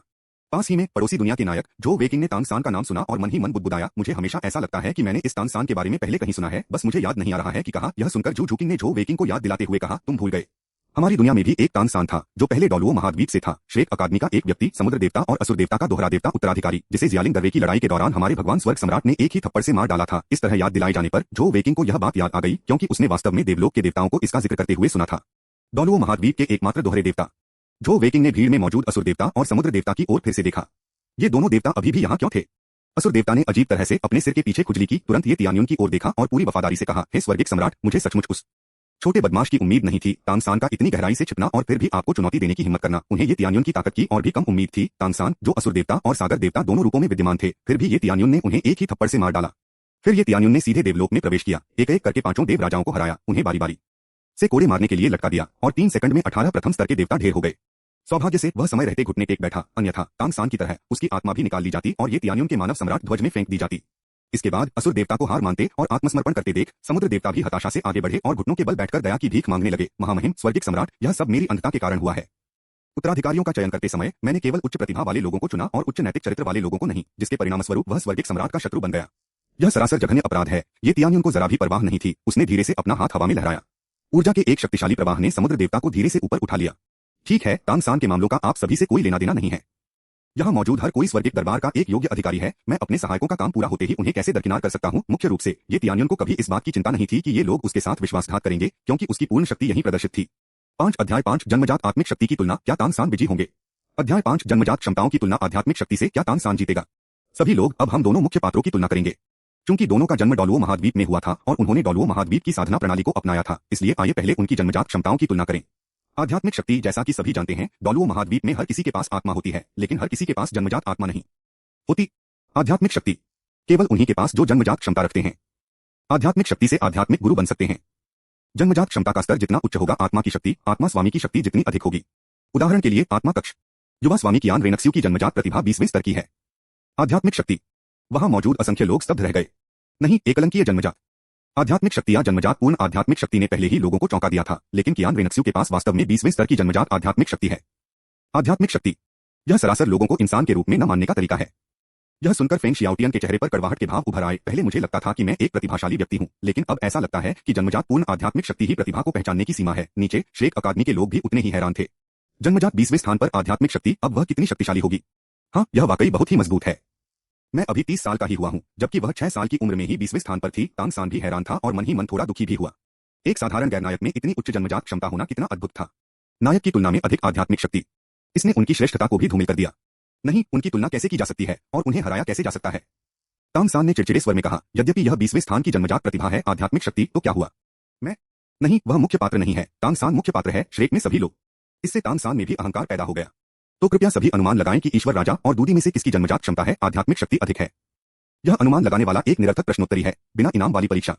फिर कौन अनुमान लगाएगा? समांतर समय के असुर देवता ने अपनी आंखें घुमाई। वह इतने तिरस्कारपूर्ण थे कि इनाम के बिना जवाब देना उनके लिए संभव नहीं था। जवाब देना व्यर्थ है, इसे छोड़ देना कोई दया की बात नहीं है। जन्मजात के प्रति अपनी पिछली कड़वाहट के बारे में सोचते हुए आध्यात्मिक शक्ति, ये तियान्युन ने अपने नितंबों के नीचे स्थित देवताओं के सिंहासन को थपथपाया और सोच समझकर सभी से पूछा, हर कोई यह अनुमान लगा सकता है कि मेरी जन्मजात प्रतिभा का स्तर क्या है? आध्यात्मिक शक्ति है। जन्मजात 20वें स्थान पर आध्यात्मिक शक्ति, नहीं, यह 30वें रैंक की जन्मजात शक्ति होनी चाहिए। आध्यात्मिक शक्ति असुर देवता तुरंत चापलूसी करने के लिए आगे बढ़े। वह लाइव प्रसारण कक्ष में सवालों का जवाब न देने का विकल्प चुन सकता था, लेकिन वह निश्चित रूप से ये तियान्युन के सवालों का चापलूसी भरा जवाब देता। विनाश का देवता, कृपया उनके पूर्व असुर देवता को लौटा दें। यह असुर देवता वह नहीं है जिसे वह जानते हैं। हाँ, मेरी जन्मजात प्रवृत्ति आध्यात्मिक शक्ति इतनी अधिक नहीं है। यह वास्तव में कितनी अधिक है, इसके लिए आप शांतिपूर्वक लाइव प्रसारण कक्ष देख सकते हैं। ये तियान्युन दिल खोलकर हंसी और उसने इसका कोई स्पष्टीकरण नहीं दिया। लेकिन जब उन्होंने लाइव ब्रॉडकास्ट रूम की ओर देखा तो उनकी आंखों में भावों का भाव झलक रहा था। उस समय जब उनकी सहज आध्यात्मिक शक्ति का जब मापन किया गया तो इसने एक विशाल भीड़ को चौंका दिया और इतिहास का सबसे आश्चर्यजनक रिकॉर्ड बना दिया। मुख्य स्पेस टाइम, यू शियाओगांग ने झटके से उबरते हुए अपना सिर ऊपर आसमान में चल रहे लाइव ब्रॉडकास्ट रूम की ओर उठाया और मन ही मन बुदबुदाया, चूंकि डॉडी इतना शक्तिशाली है, इसलिए उसकी जन्मजात क्षमता आध्यात्मिक शक्ति लिटिल सैन से अधिक होनी चाहिए। यह शायद सरासर बदकिस्मती है। बेशक, हालांकि यू शियाओगांग ने ऐसा सोचा, लेकिन उसने जवाब नहीं दिया, मुख्य रूप से इसलिए क्योंकि कोई इनाम नहीं था और वह अपने शिष्य तानसान पर प्रहार नहीं करना चाहता था। तीसरे भाई, तुम्हारा जन्मजात आध्यात्मिक शक्ति निश्चित रूप से डॉडी की शक्ति से कहीं अधिक मजबूत है। शाओबू ने स्वाभाविक रूप से तानसान के लिए अच्छे शब्द कहे। दुर्भाग्यवश वह बस ये कह रही थी, अपने दिल में वह डॉडी के बारे में सोच रही थी। आखिरकार प्रतिभा जितनी प्रबल होगी, शक्ति उतनी ही प्रबल होगी। यह बात मूलतः डोलुओ महाद्वीप में मान्यता प्राप्त है, जो दर्शाता है कि डोलुओ महाद्वीप के लोग अत्यंत विवेचना प्रिय हैं। कई लोगों ने सही उत्तर दिया और कई लोगों ने गलत उत्तर दिया। अब आइए सही उत्तर की घोषणा शुरू करते हैं। जन्मजात क्षमताओं की तुलना में आध्यात्मिक शक्ति के मामले में तानसान श्रेष्ठ था। नहीं, वह मामूली अंतर से नहीं बल्कि काफी अंतर से जीता। डोलुओ महाद्वीप के मुख्य स्पेस टाइम में रहने वाले सभी लोग कुछ हद तक स्तब्ध रह गए थे। तानसान की सहज आध्यात्मिक शक्ति कई गुना बेहतर थी, तो भविष्य कि तानसान ये तियान्युन से कैसे हार गई? नहीं, तानसान की जन्मजात क्षमता आध्यात्मिक शक्ति इतनी प्रबल है, फिर भी वह बगल वाले दूदी से हार गया। कुछ लोगों में जन्मजात क्षमता बहुत प्रबल होती है। उनमें आध्यात्मिक शक्ति तो है, लेकिन उनकी समझने की क्षमता थोड़ी कम हो सकती है। शायद पड़ोस में रहने वाले दूदी का विकास शुरुआती चरण में धीरे धीरे हुआ और अंतिम चरण में अपेक्षाकृत तेजी से हुआ। सभी लोग जोश से चर्चा कर रहे थे, मानो उनके चेहरों पर 2 शब्द लिखे जा रहे हों, कचरा। जन्मजात कौशल में अग्रणी होने के बावजूद केवल बेकार लोग ही दूसरों से हार सकते हैं। आध्यात्मिक शक्ति, तानसान इतना क्रोधित हुआ कि उसने अपने दांत पीसे और मन ही मन बुदबुदाया, असंभव।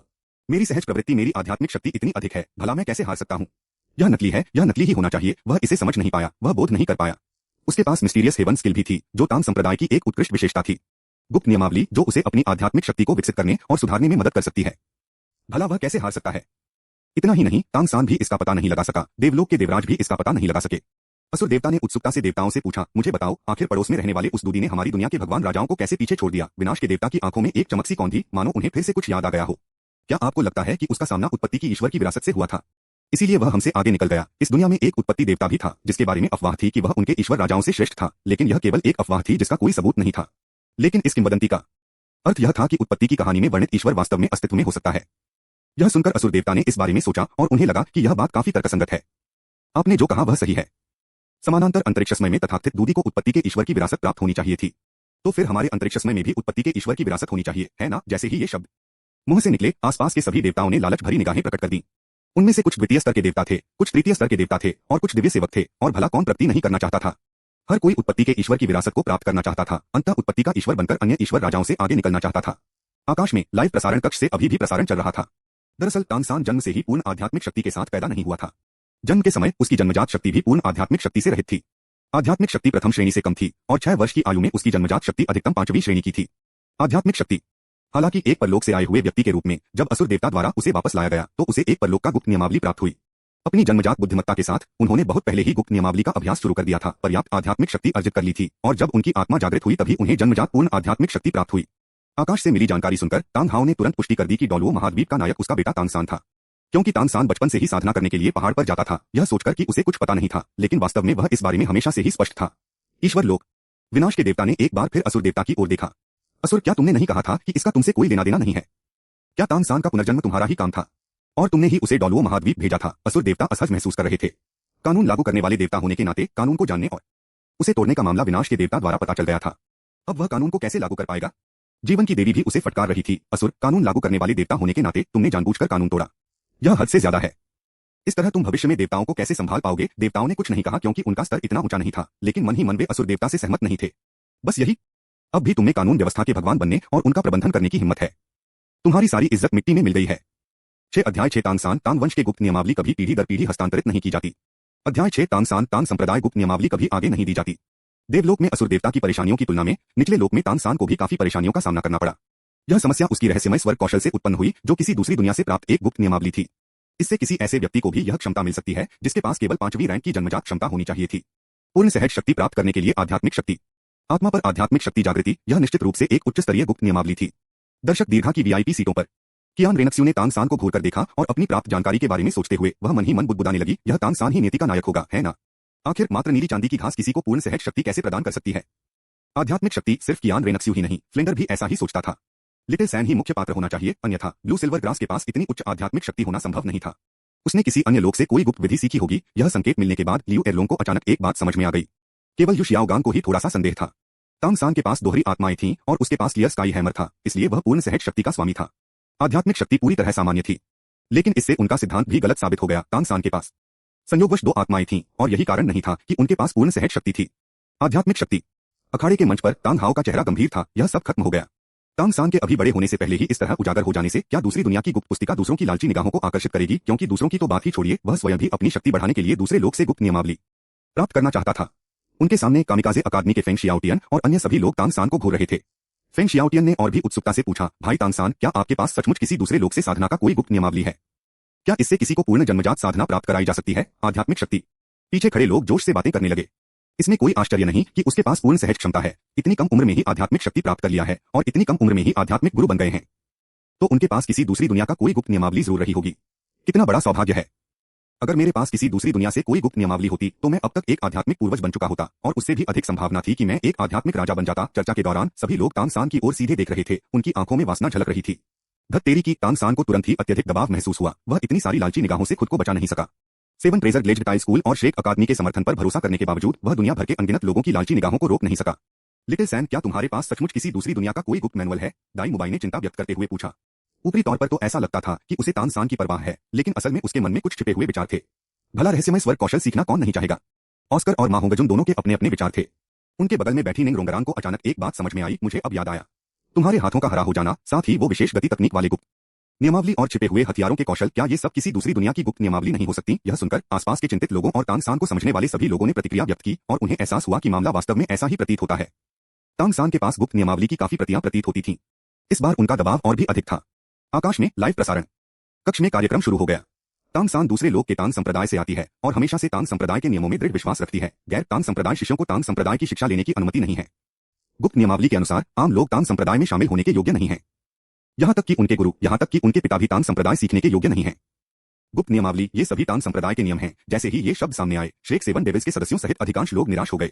वे अब भी यही सोच रहे थे कि तानसान के साथ अपने संबंधों को देखते हुए वे गुप्त नियमावली सीखकर अपनी शक्ति को बढ़ा सकते हैं। परिणामस्वरूप यू शियाओगांग और तांग हाओ भी तांग संप्रदाय में शिक्षा प्राप्त करने की योग्यता नहीं रखते थे। गुप्त नियमावली की तो बात ही छोड़िए, इसकी उम्मीद शायद ही थी। तांग हाओ और यू शियाओगांग दोनों बहुत निराश थे। वे उसके पिता गुरु थे, फिर भी तानसान की नजर में वे तान संप्रदाय से शिक्षा प्राप्त करने के योग्य नहीं थे। गुप्त नियमावली, स्वाभाविक रूप से वे असंतुष्ट महसूस कर रहे थे। संतानहीन वंशज। तानसान के चेहरे पर बेहद खेद का भाव था। बॉस दाई, ऐसा नहीं है कि मैं आपको सब कुछ सिखाने के लिए अनिच्छुक हूं। ये सभी तान संप्रदाय के नियम हैं और मैं उन्हीं में से एक हूं। दुनिया बदलने के बाद भी मुझे नियमों का पालन करना ही होगा, लेकिन इससे भी बढ़कर यह रहस्यमय स्वर्ग कौशल और यहां तक कि तान संप्रदाय के कारण था। गुप्त नियमावली ही उसका एकमात्र लाभ था। अगर वह दूसरों को बता देता तो वह अपना लाभ कैसे बरकरार रख पाता। इसके अलावा आकाश के पर्दे ने पहले ही कह दिया था कि उसकी जन्मजात उसकी आध्यात्मिक शक्ति अधिक नहीं थी और वह पूरी तरह से रहस्यमय स्वर्ग कौशल पर निर्भर थी, इसलिए वह दूसरों को और भी कम सिखा सकता था। समानांतर विश्व। विनाश के देवता बोलना चाहते थे, लेकिन असुर देवता पहले ही आगे बढ़कर उनकी चापलूसी करने लगे। खेतीबाड़ी की विधियों की बात करें तो स्वर्ग सम्राट के डो की विधि का उल्लेख करना आवश्यक है, जो तान संप्रदाय का पल भर में संहार कर देती है। गुप्त नियमावली। विनाश का देवता सचमुच अवाक रह गया। चापलूसी करने की बारी तो उसकी थी ही नहीं। हाँ। तानसान का तान संप्रदाय सीक्रेट मैनुअल्स आज भी काफी शक्तिशाली हैं। उन्होंने उस समय मुझे काफी परेशानी में डाला था। ये तियानियन दिल खोलकर हंसी। तान संप्रदाय की प्रशंसा करते हुए गुप्त नियमावली के बारे में वह अपने मुंह से जो बातें कहता था, असल में उसने उन्हें कभी गंभीरता से नहीं लिया था। उसके बगल में बैठी जूजू किंग, जो ये तियानियन को बहुत अच्छी तरह समझती थी, अपने होठों के कोनों को फड़कने से खुद को रोक नहीं पाई। क्या उस समय तानसान ने ये तियानियन के लिए मुसीबत खड़ी की थी? उसे यह कैसे याद है कि ये तियानियन ने उसे पूरी तरह से कुचल दिया था। तानसान को तब तक पीटा था जब तक वह चीखने नहीं लगा था। लाइव प्रसारण कक्ष से प्रसारण जारी रहा। तान संप्रदाय का उल्लेख करते हुए गुप्त नियमावली में तान संप्रदाय का उल्लेख किए बिना नहीं रहा जा सकता, जो दूसरी दुनिया के सबसे दुष्ट संप्रदायों में से एक है, गुप्त हथियारों और विष में निपुण है और दुनिया के गुप्त हथियारों और दुनिया के विचित्र विषयों का दावा करता है। तानसान के चेहरे पर पल भर के भावहीनता छा गई। क्या इस तरह की भूमिका की कोई आवश्यकता थी? यद्यपि तान संप्रदाय दूसरी दुनिया में थोड़ा दयनीय और थोड़ा घृणित था, फिर भी यह दूसरी दुनिया के सबसे शक्तिशाली संप्रदायों में से एक था। उसके आसपास श्रेक अकादमी के लोगों की आंखों में भी अजीब सी चमक थी। इसमें कोई आश्चर्य नहीं कि तानसान को जहर का इस्तेमाल करना पसंद था और वह गुप्त हथियारों में बहुत कुशल था। आखिरकार तान संप्रदाय की यही खासियत थी और इसे सबसे नीच संप्रदाय भी कहा जाता था। तानसान को खांसी आई और उन्होंने स्वयं स्पष्टीकरण देने की पहल की। हमारी दुनिया में तान संप्रदाय सबसे शक्तिशाली संप्रदायों में से एक था। अचानक सबको समझ आ गया। हालांकि यह थोड़ा घृणित था, लेकिन सबसे शक्तिशाली संप्रदाय बनने की क्षमता के कारण तान संप्रदाय में अभी भी ताकत थी। तानसान का जिक्र जारी रखते हुए कि उसने तान संप्रदाय कैसे प्राप्त किया, गुप्त नियमावली लानत है। तानसान का चेहरा एक बार फिर असहज हो गया। यह स्पष्ट रूप से उनके चेहरे पर तमाचा मारने और उनके घोटाले को सार्वजनिक रूप से उजागर करने जैसा था। उसने तान संप्रदाय कैसे प्राप्त किया? क्या गुप्त नियमावली को लाइव प्रसारण कक्ष द्वारा लोकप्रिय बनाने की आवश्यकता है? उसे यह बात बहुत स्पष्ट रूप से याद थी। इसके बारे में बात करने से तो उसके अंडरवियर तक उतर जाते। लाइव प्रसारण कक्ष में चल रही सामग्री को देखकर ये तियानियन अपनी हंसी नहीं रोक पाई। बुरा नहीं है, तानसान का भाग्य खराब होने वाला है। असुर देवता ने तानसान की बात समझ ली और सहमति में सिर हिलाया। तानसान का वाकई बुरा हाल होने वाला था, क्योंकि उसे सबके सामने नंगा कर दिया गया था। लाइव ब्रॉडकास्ट रूम में थोड़ी देर बाद एक तस्वीर दिखाई दी। यह तानसान के बीते जीवन का दृश्य था और लाइव प्रसारण कक्ष ने विचारशीलतापूर्वक तानसान के लिए एक नोट जोड़ा। तान संप्रदाय बाह्य संप्रदाय का शिष्य तानसान। इस समय घोर अंधेरी रात में तानसान एक के बाद एक आंगन से गुजरते हुए चुपके से आंतरिक संप्रदाय के पुस्तकालय मंडप में प्रवेश कर गया। अपने पिछले जीवन में तान संप्रदाय के सदस्य के रूप में बाह्य संप्रदाय के शिष्य के रूप में तान संप्रदाय के नियमों के अनुसार उनका योगदान पर्याप्त नहीं था और उनमें तान संप्रदाय के मूल सिद्धांतों को सीखने की योग्यता का अभाव था। गुप्त नियमावली, रहस्यमय स्वर्ग का खजाना अभिलेख। हालांकि तानसान का तान संप्रदाय के नियमों का पालन करने का कोई इरादा नहीं था। वह संप्रदाय में योगदान देने और तान संप्रदाय के आंतरिक संप्रदाय में शामिल होने के लिए संप्रदाय के पुण्य संचय करने में समय बर्बाद नहीं करना चाहता था। इसके बजाय उसने एक शॉर्टकट अपनाने की योजना बनाई। दुलुओ मुख्य space time. Live broadcast room से परिचय सुनकर और तानसान के रात में घूमने वाले पहनावे को देखकर वहां मौजूद कई लोगों ने तुरंत तानसान के उद्देश्य का अनुमान लगा लिया और वे सभी अचंभित रह गए। चैप्टर 7 टैंगसैन the mysterious heaven treasure record. और मैं किस्मत में है, यह सीन थोड़ा गलत लग रहा है ना? लियू एरलॉन्ग ने सबसे पहले इस गड़बड़ी का पता लगाया और सवाल उठाया। यू शियाओगांग ने जवाब नहीं दिया, लेकिन इस समय उसने मोटे तौर पर अंदाजा लगा लिया था कि तानसान ने तानसेक सीक्रेट मैनुअल कैसे हासिल किया। चोरी, तानसान भी एक चोर था। सीन में तानसान को मिस्टीरियस हेवन ट्रेजर रिकॉर्ड मिला और उसके चेहरे पर एक खुशी भरी मुस्कान आ गई। आखिरकार मुझे मिस्टीरियस हेवन ट्रेजर रिकॉर्ड मिल गया है। यह आइटम मेरे लिए बना है और इसे मुझे ही पाना है। पफट, ये तियानियन सच में अब और खुद को रोक नहीं सका। यह चीज मेरे लिए ही बनी है। क्या यह पश्चिमी बौद्ध धर्म की घोषणा नहीं है? क्या ऐसा हो सकता है कि तानसान पश्चिमी बौद्ध धर्म से आया हो? मिस्टीरियस हेवन ट्रेजर रिकॉर्ड पाने के बाद तानसान ने अंदर की कोर सीक्रेट मैनुअल को सफलतापूर्वक सीख लिया, लेकिन जल्द ही उसका पर्दाफाश हो गया। बुजुर्ग के पीछा करने पर तानसान घोस्ट सौरों के पास आया और आखिर में चट्टान से कूद गया। उसकी आत्मा को असुर भगवान ने सुरक्षित रखा और उसने डोलुओ कॉन्टिनेंट में पुनर्जन्म लिया। भीड़ ने तानसान को देखा। रुको, किसने कहा कि टैंग सेक्ट की सीक्रेट मैनुअल कभी भी बाहरी लोगों को नहीं दी जाती और यह टैंग सेक्ट का नियम है? क्या आप नियमों का पालन ऐसे करते हैं? सेक्ट में योगदान देने को तैयार नहीं था, फिर भी सेक्ट की सीक्रेट मैनुअल सीखना चाहता था, इसलिए वह सेक्ट के स्क्रिप्चर पैवेलियन में घुस गया और मिस्टीरियस हेवन ट्रेजर रिकॉर्ड चुरा लिया। तो फिर आप में इसे अपना कहने की हिम्मत कैसे हुई? भीड़ की तिरस्कार भरी नजरों का सामना करते हुए तानसान शांत रहा, जैसे उसने लाइव ब्रॉडकास्ट रूम की बातें सुनी ही न हो। असल में अंदर ही अंदर वह चाहता था कि उसे जमीन में कोई दरार मिल जाए जिसमें वह रेंग सके। ईश्वर क्षेत्र। विनाश के देवता ने असुर भगवान की ओर बिना कोई सवाल पूछे देखा, क्योंकि उन्हें पता था कि पूछने से वैसे भी कोई नतीजा नहीं निकलेगा। असुर भगवान ने भी विनाश के देवता पर ध्यान न देने का नाटक किया। वैसे भी उनकी चमड़ी मोटी थी। मुझे लगा था कि टैंग सैन नियमों का अच्छे से पालन करता है, लेकिन अब ऐसा लगता है कि वह उनका बिल्कुल भी पालन नहीं करता है। वह बस हमें सिखाना नहीं चाहता था। हाँ सही है, वह बहुत मतलबी है। इतना मतलबी और मतलबी होने के नाते वह बिना किसी स्वार्थ के सबको मिस्टीरियस हेवन ट्रेजर रिकॉर्ड क्यों नहीं दे सकता। कहना होगा कि दुनिया में अभी भी तांग सान जैसे कई दोगले लोग हैं। वे रहस्यमयी स्वर्ग के खजाने का रिकॉर्ड चाहते हैं, फिर भी वे इतनी नेक बातें करते हैं। तांग सान के डोलुओ कॉन्टिनेंट में दोबारा जन्म लेने के बाद उसने रहस्यमयी स्वर्ग के खजाने के रिकॉर्ड को अपनी सबसे जरूरी चीज माना और इसे कभी किसी और को नहीं दिया। कहीं ऐसा न हो कि वे उससे आगे निकल जाएं। यह टैंग सैन है। उसके दिल में, उसकी हड्डियों में मौजूद घमंड उसे कभी किसी के आगे झुकने नहीं देता था, यहां तक कि श्रेक एकेडमी के सामने भी नहीं। वह हमेशा यही सोचता था कि अपना खुद का सेक्ट बनाए और उसका नाम टैंग सेक्ट रखे। टैंग सान अभी भी भावशून्य था, क्योंकि वह ठीक यही सोच रहा था। अच्छी चीजों पर मोनोपॉली होनी चाहिए, उन्हें दूसरों के साथ शेयर करने से उसे खतरा हो सकता है। इसलिए उसे किसी को भी यह बात बिल्कुल नहीं बतानी चाहिए। इस समय भी श्रेक एकेडमी के लोगों और उसके उन अच्छे भाइयों के अपने अपने छोटे मोटे विचार थे, फिर भी वह उन्हें शेयर नहीं करता था। जहां तक तान संप्रदाय की स्थापना की बात है, वह और भी आसान था। एक सच्चा इंसान जो आसमान और जमीन के बीच रहता है, वह अपनी मर्जी से ज्यादा समय तक दूसरों के नीचे कैसे रह सकता था। टैंग सैन टॉप बॉस बनना चाहता था। आपने सही किया। यह आपकी चिंता है, अगर यह फैल गया तो यह निश्चित रूप से लिटिल सैन को प्रभावित करेगा। तांग हाओ ने तांग सान के तरीके को पूरी तरह से पसंद किया। लाइव ब्रॉडकास्ट रूम से देखते हुए तांग सैन का स्पिरिट टैलेंट बिल्कुल भी अच्छा नहीं था और पूरी तरह से मिस्टीरियस हेवन ट्रेजर रिकॉर्ड पर निर्भर था। अगर mysterious heaven treasure record leak हो जाता तो भविष्य में कई जीनियस सामने आते। तब तांग सान, यह जीनियस किसी काम का नहीं रहेगा। सिर्फ श्रेक एकेडमी के डीन और टीचर्स के दिल में भारीपन महसूस हो रहा था, यह सोचकर कि टैंग सान में अपनेपन की भावना की कमी थी। एरिना के बाहर कियान रेनक्स्यू ने अपनी आंखों में नफरत के साथ दुखी होकर कहा, मुझे शुरू में लगा था कि टैंग सैन कोई खास इंसान है, एक सच्चा जीनियस, लेकिन मुझे उम्मीद नहीं थी कि वह इतना पाखंडी, मतलबी और मतलबी भी होगा। हालांकि उसकी नजर रहस्यमयी स्वर्ग के खजाने के रिकॉर्ड पर भी थी, लेकिन वह तांग सैन की तरह नहीं होगी, जो इसे चोरी से हासिल करती है, इसे एक कीमती खजाने की तरह बचाती है और इतने सारे बहाने ढूंढती है। उस समय उसे टैंग सैन क्यों पसंद आया और उसने क्यों सोचा कि वह एक रियल टैलेंट है। ठीक है, तांग सान की इनेट स्पिरिट पावर के बारे में हमने उसे इंट्रोड्यूस कर दिया है।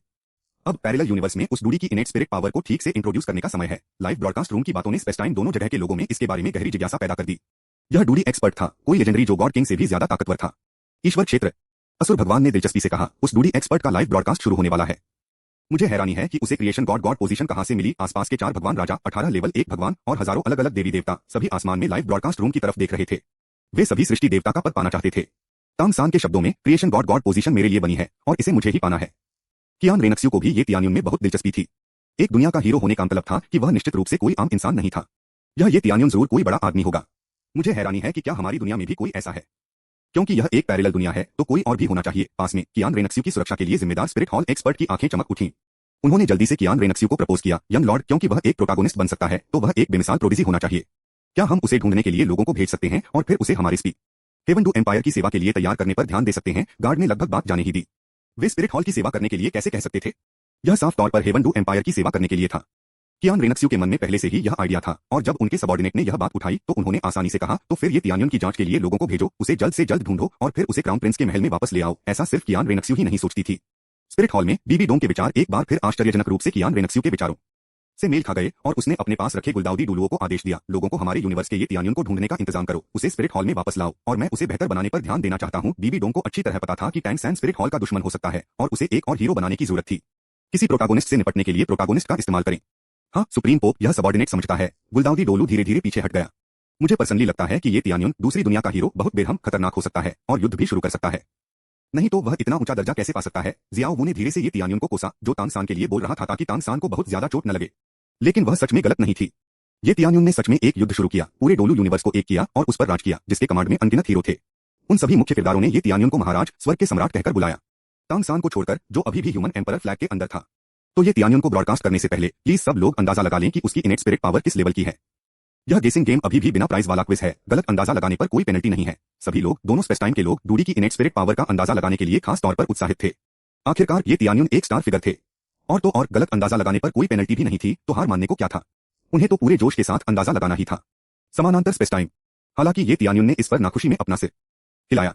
अरे, यह बिना इनाम वाला क्विज कैसे हो सकता है। अगर हो सके तो मैं सही अंदाजा लगाने वालों को इनाम देने को तैयार हूं। जैसे ही उसकी आवाज गिरी, लाइव ब्रॉडकास्ट रूम की आवाज ये तियान्युन के दिमाग में आ गई। आदरणीय महाराज डूडी, क्या आप सच में क्विज में हिस्सा लेने वालों को इनाम देना चाहते हैं। आप क्या इनाम देने को तैयार हैं।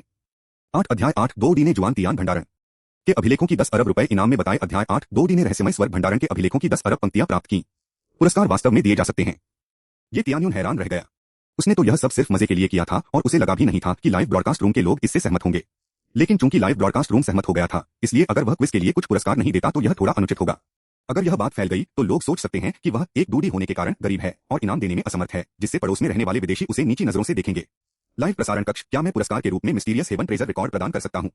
सही उत्तर देने वालों को आंतरिक कौशल अध्याय से लाभान्वित किया जाएगा और गलत उत्तर देने वालों को मिस्टीरियस हेवन ट्रेजर रिकॉर्ड की संपूर्ण पुस्तिका से लाभान्वित किया जाएगा। ये तियान्युन के चेहरे पर एक प्यासी मुस्कान आ गई। जो चीज तानसान देने में बढ़ता था वह भी दे देता था। जो चीज तानसान देना नहीं चाहता था वह भी दे देता था। संक्षेप में कहें तो चाहे तानसान इसे देने में सक्षम हो या न हो, वह इसे देगा ही। यह एक दोदी थी जिसने एक देवराज को कुचल दिया। लाइव प्रसारण कक्ष में उपस्थित सभी लोग पूरी तरह से स्तब्ध थे। उसे लगा था कि ये तियान्युन जैसा शक्तिशाली दोदी कुछ अच्छे पुरस्कार प्रदान करेगा, लेकिन उसने अंतः रहस्यमय स्वर्ग खजाने के रिकॉर्ड की भेंट की। क्या लाइव ब्रॉडकास्ट रूम को ये तियान्युन से इसकी जरूरत थी? उनके पास यह था, लेकिन उन्हें लगा कि यह बहुत ही निम्न स्तर का है और लाइव ब्रॉडकास्ट रूम के स्तर के अनुरूप नहीं है। इसके अलावा इसे बेकार लोगों को देना एक तरह से इसे मुफ्त में देना था। ये तियान्युन ने कुछ देर इंतजार किया, लेकिन लाइव ब्रॉडकास्ट रूम से कोई आवाज नहीं आई, इसलिए उसने बेचैनी से वापस पूछा, क्या इसे उपलब्ध नहीं कराया जा सकता? उन्हें अब भी जनता के लिए कुछ योगदान देने की उम्मीद थी। स्वाभाविक रूप से आप कर सकते हैं। बहुत खूब, मैं 10 अरब प्रतियां देने को तैयार हूं। मुझे बहुत ज्यादा नहीं देनी चाहिए, बहुत ज्यादा देने से यह उबाऊ हो जाएगा। ये तियान्युन सचमुच एक अच्छा इंसान था जो तानसान और तान संप्रदाय के बारे में सोचता था। अन्यथा वह इसे उन सभी को दे सकता था जो असफल हुए थे, जिसका अर्थ यह होगा कि 99% लोग इसे सीख सकते थे। लाइव प्रसारण कक्ष में फिर से सन्नाटा छा गया। 10 अरब एक्स्ट्रा ID_1 बंटना लगभग हर किसी को देने जैसा ही था। बाकी लोग भी शायद इसे सीख सकते थे, लेकिन चूंकि ये तियान्युन यानी दोडी इनाम दे रहा था तो ठीक है। अगली ही पल लाइव प्रसारण कक्ष की आवाज 2 समानांतर ब्रह्मांडों में गूंज एक्स्ट्रा_ID_1। बगल में स्थित डूडी की ओर से मिलने वाले मुफ्त पुरस्कार को देखते हुए यह प्रश्नोत्तरी एक पुरस्कार प्रश्नोत्तरी बन गई है। सही उत्तर देने वालों और भाग लेने वालों दोनों को पुरस्कार प्राप्त होंगे। मौन दोनों ब्रह्मांडों के लोग पहले तो स्तब्ध रह गए, फिर आनंदित हो उठना। समानांतर ब्रह्मांड के लोग ये तियान्युन को अच्छी तरह जानते थे। पूरे ब्रह्मांड पर शासन करने वाले स्वर्गीय सम्राट के रूप में डोडी का पुरस्कार निश्चित रूप से बुरा नहीं होगा। मुख्य समय रेखा के लोग भी चाहिए ही उत्साहित थे। यह एक ऐसे विशेषज्ञ द्वारा दिया गया पुरस्कार था जिसने एक ईश्वर राजा को भी पीछे छोड़ दिया था। वह सचमुच स्वर्ग के सम्राट हैं, यहाँ तक कि प्रश्नोत्तरी के लिए पुरस्कार देना भी जानते हैं। क्या यह बगल वाले ईश्वर राजा से कहीं बेहतर नहीं है? हमारे प्रभु परमेश्वर राजा कहाँ है? वे पुरस्कार प्रश्नोत्तरी के लिए इनाम क्यों नहीं देते? वे बहुत कंजूस हैं। सौभाग्य से लाइव प्रसारण कक्ष में अभी तक बुलेट कमेंट की सुविधा नहीं थी। अगर होती तो तानसान की भयंकर आलोचना होती। तानसान का चेहरा बिगड़ गया। वह सचमुच ये तियान्युन के चेहरे की ओर इशारा करके पूछना चाहता था, इसका मतलब क्या है? पुरस्कार प्रतियोगिता के लिए उपहार देना, क्या यह उसकी बेइज्जती नहीं कर रहा था? संयोगवश उसने अभी तक दौलत नहीं कमाई थी और वह इस समय कंगाल था, तो वह उपहार कैसे दे सकता था? आपको क्या लगता है कि बगल वाले डूडी ने क्या क्या फायदे दिए होंगे? मुझे यकीन नहीं है, लेकिन चूंकि वह एक डूडी है इसलिए उसे मिलने वाले पुरस्कार काफी बड़े होने चाहिए। पड़ोसी डूडी द्वारा दिए गए मैत्रीपूर्ण पुरस्कार के लिए धन्यवाद। जो भी सही अनुमान लगाएगा उसे रहस्यमय स्वर्ग भंडार के अभिलेखों से रहस्यमय स्वर्ग कौशल के मनसाधना तकनीक अध्याय से लाभान्वित किया जाएगा। तानसान की चौड़ाई चौड़ी हो गई। नहीं, इसका क्या मतलब था? रहस्यमय स्वर्ग खजाना अभिलेख प्रदान करना, क्या यह वैसे उसका विरोध करना नहीं था? अगर सबके पास भी रहस्यमय स्वर्ग का खजाना होता तो क्या उसे फिर भी फायदा मिलता? नहीं, भविष्य में वह दूसरों का सामना कैसे करता? यह इनाम बहुत बढ़िया है।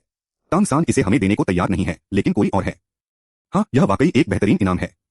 अगर मैं सही जवाब देता हूं तो मुझे मनसाधना टेक्निक मिल जाएगी और भविष्य में मेरे बेटे को भी जन्मजात पूर्ण आध्यात्मिक शक्ति प्राप्त हो जाएगी। असंख्य आत्मा स्वामी इच्छा से भर गए थे। तानसान के पास नवजात पूर्ण आध्यात्मिक शक्ति हो सकती है, तो उनके बच्चों के पास क्यों नहीं हो सकती? 7 ट्रेजर ग्लेज्ड टाइल स्कूल। निंग फेंगजी ने तुरंत सभी को निर्देश दिया, सभी सांप्रदायिक शिष्यों, जब तक आप सही उत्तर दे सकते हैं और मनसाधना टेक्निक की रिपोर्ट कर सकते हैं, आपको पुरस्कार मिलेगा। साफ आकाश सेक्ट। गरजता आकाश दुलो तांग शियाओ ने भी यही सोचा और वही आदेश जारी किया, जो कोई भी मनसाधना तकनीक सौंपता है उसे आत्मा की हड्डी प्राप्त हो सकती है। किसी भी बड़े बुजुर्ग ने मना नहीं किया। एक ऐसी साधना तकनीक जो सहज पूर्ण आध्यात्मिक शक्ति उत्पन्न कर सकती थी, मूल्य में आत्मा बोन से कहीं अधिक थी, इसलिए इसके लिए उच्च मूल्य चुकाना वास्तव में उचित था। Spirit hall, heaven 2 empire, star Luo साम्राज्य। एक के बाद एक कई प्रमुख शक्तियों ने रहस्यमय स्वर्ग कौशल की मनसाधना तकनीक के लिए भारी पुरस्कार देना शुरू कर दिया। इसके अतिरिक्त गलत उत्तर देने वाले किसी भी व्यक्ति को सांत्वना पुरस्कार भी मिलेगा। कुल 10 अरब की सब्सिडी पूरी तरह से डोडी द्वारा प्रदान की जाती है। चौंकाने वाली बात, दोनों ब्रह्मांड स्तब्ध रह गए। 10 अरब की सब्सिडी, वाह! फेंग शियाओटियन ने दिल से प्रशंसा की। जैसा कि डूडी से उम्मीद की जाती है, 10 अरब की सब्सिडी लाने में सक्षम होना, वह कितना अमीर होगा। उसके सामने बैठे तानसान ने फेंग शियाओटियन के शब्द सुने और उसका चेहरा बिगड़ गया और वह बेहद उदास हो गया। ये तियान्युन को 10 अरब की सब्सिडी क्यों देनी चाहिए जबकि वह खुद कुछ भी प्रदान नहीं कर सकता? महामहिम डोडी द्वारा प्रदान की गई सब्सिडी के साथ रहस्यमय स्वर्ग खजाना रिकॉर्ड की संपूर्ण नियमावली की 10 अरब प्रतियां, जिसमें आंतरिक कौशल, गुप्त हथियार अध्याय, औषधि समारोह, विष अध्याय इत्यादि पूर्ण सामग्री के साथ शामिल हैं, पहले 10 अरब लोगों को प्रदान की जाएंगी जो गलत उत्तर देंगे। धिक्कार है, तानसान को सच में जोर से गाली देने का मन कर रहा था। सही उत्तर देने पर मनसाधना तकनीक प्राप्त होती है, जबकि गलत उत्तर देने पर रहस्यमय स्वर्ग खजाने के अभिलेख का पूरा संस्करण प्राप्त होता है। यह स्पष्ट रूप से उसकी जान की मांग थी। अगर बाकी सभी को यह बात पता चल जाती तो उसे किसी भी तरह का कोई फायदा नहीं होता। निंग फेंगजी सचमुच अवाक रह गया। उसे लगा कि बगल वाली डोडी जानबूझकर तानसान को निशाना बना रही है, लेकिन उनकी प्रतिक्रिया धीमी नहीं थी और उन्होंने तुरंत कहा, मुझे लगता है कि यह जन्मजात रैंक 20 की आध्यात्मिक शक्ति है। उत्तर सही था या नहीं, इससे कोई फर्क नहीं पड़ता था। फर्क सिर्फ इस बात से पड़ता था कि उत्तर गलत था। आपका उत्तर गलत है।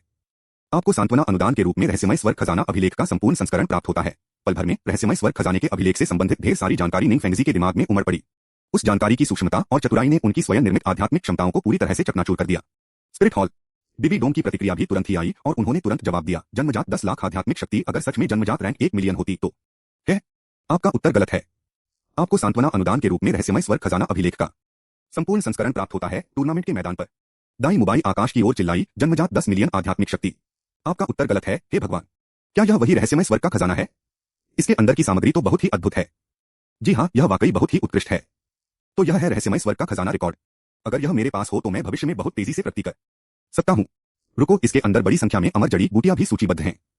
इसमें कोई आश्चर्य नहीं कि तीसरे भाई ने उन अमर जड़ी बूटियों को पहचान लिया। ये सभी अच्छी चीजें हैं। तांगसान का चेहरा दिन ब दिन और भी बदसूरत होता चला गया। अब जबकि श्रेक के सातों शैतानों के पास रहस्यमय स्वर्ग खजाने का रिकॉर्ड था, उसका सबसे बड़ा फायदा पूरी तरह से खत्म हो गया था। क्या भविष्य में भी वह श्रेक अकादमी पर प्रभुत्व स्थापित करने और उनका आध्यात्मिक नेता बनने के लिए ब्लू सिल्वर ग्रास और क्लियर स्काई हैमर पर भरोसा कर पाएगा? शियाओगांग, यह रहस्यमय स्वर्ग का खजाना सचमुच उत्कृष्ट है। अब जब तुम्हारे पास यह रहस्यमय स्वर्ग का खजाना है तो भले ही तुम्हारी आत्मा में थोड़ी कमी हो, तुम फिर भी साधना कर सकते हो। दूर से लियू एरलोंग की आवाज आई, तांगसान, हे भगवान, यू शियाओगांग को भी यह मिला था।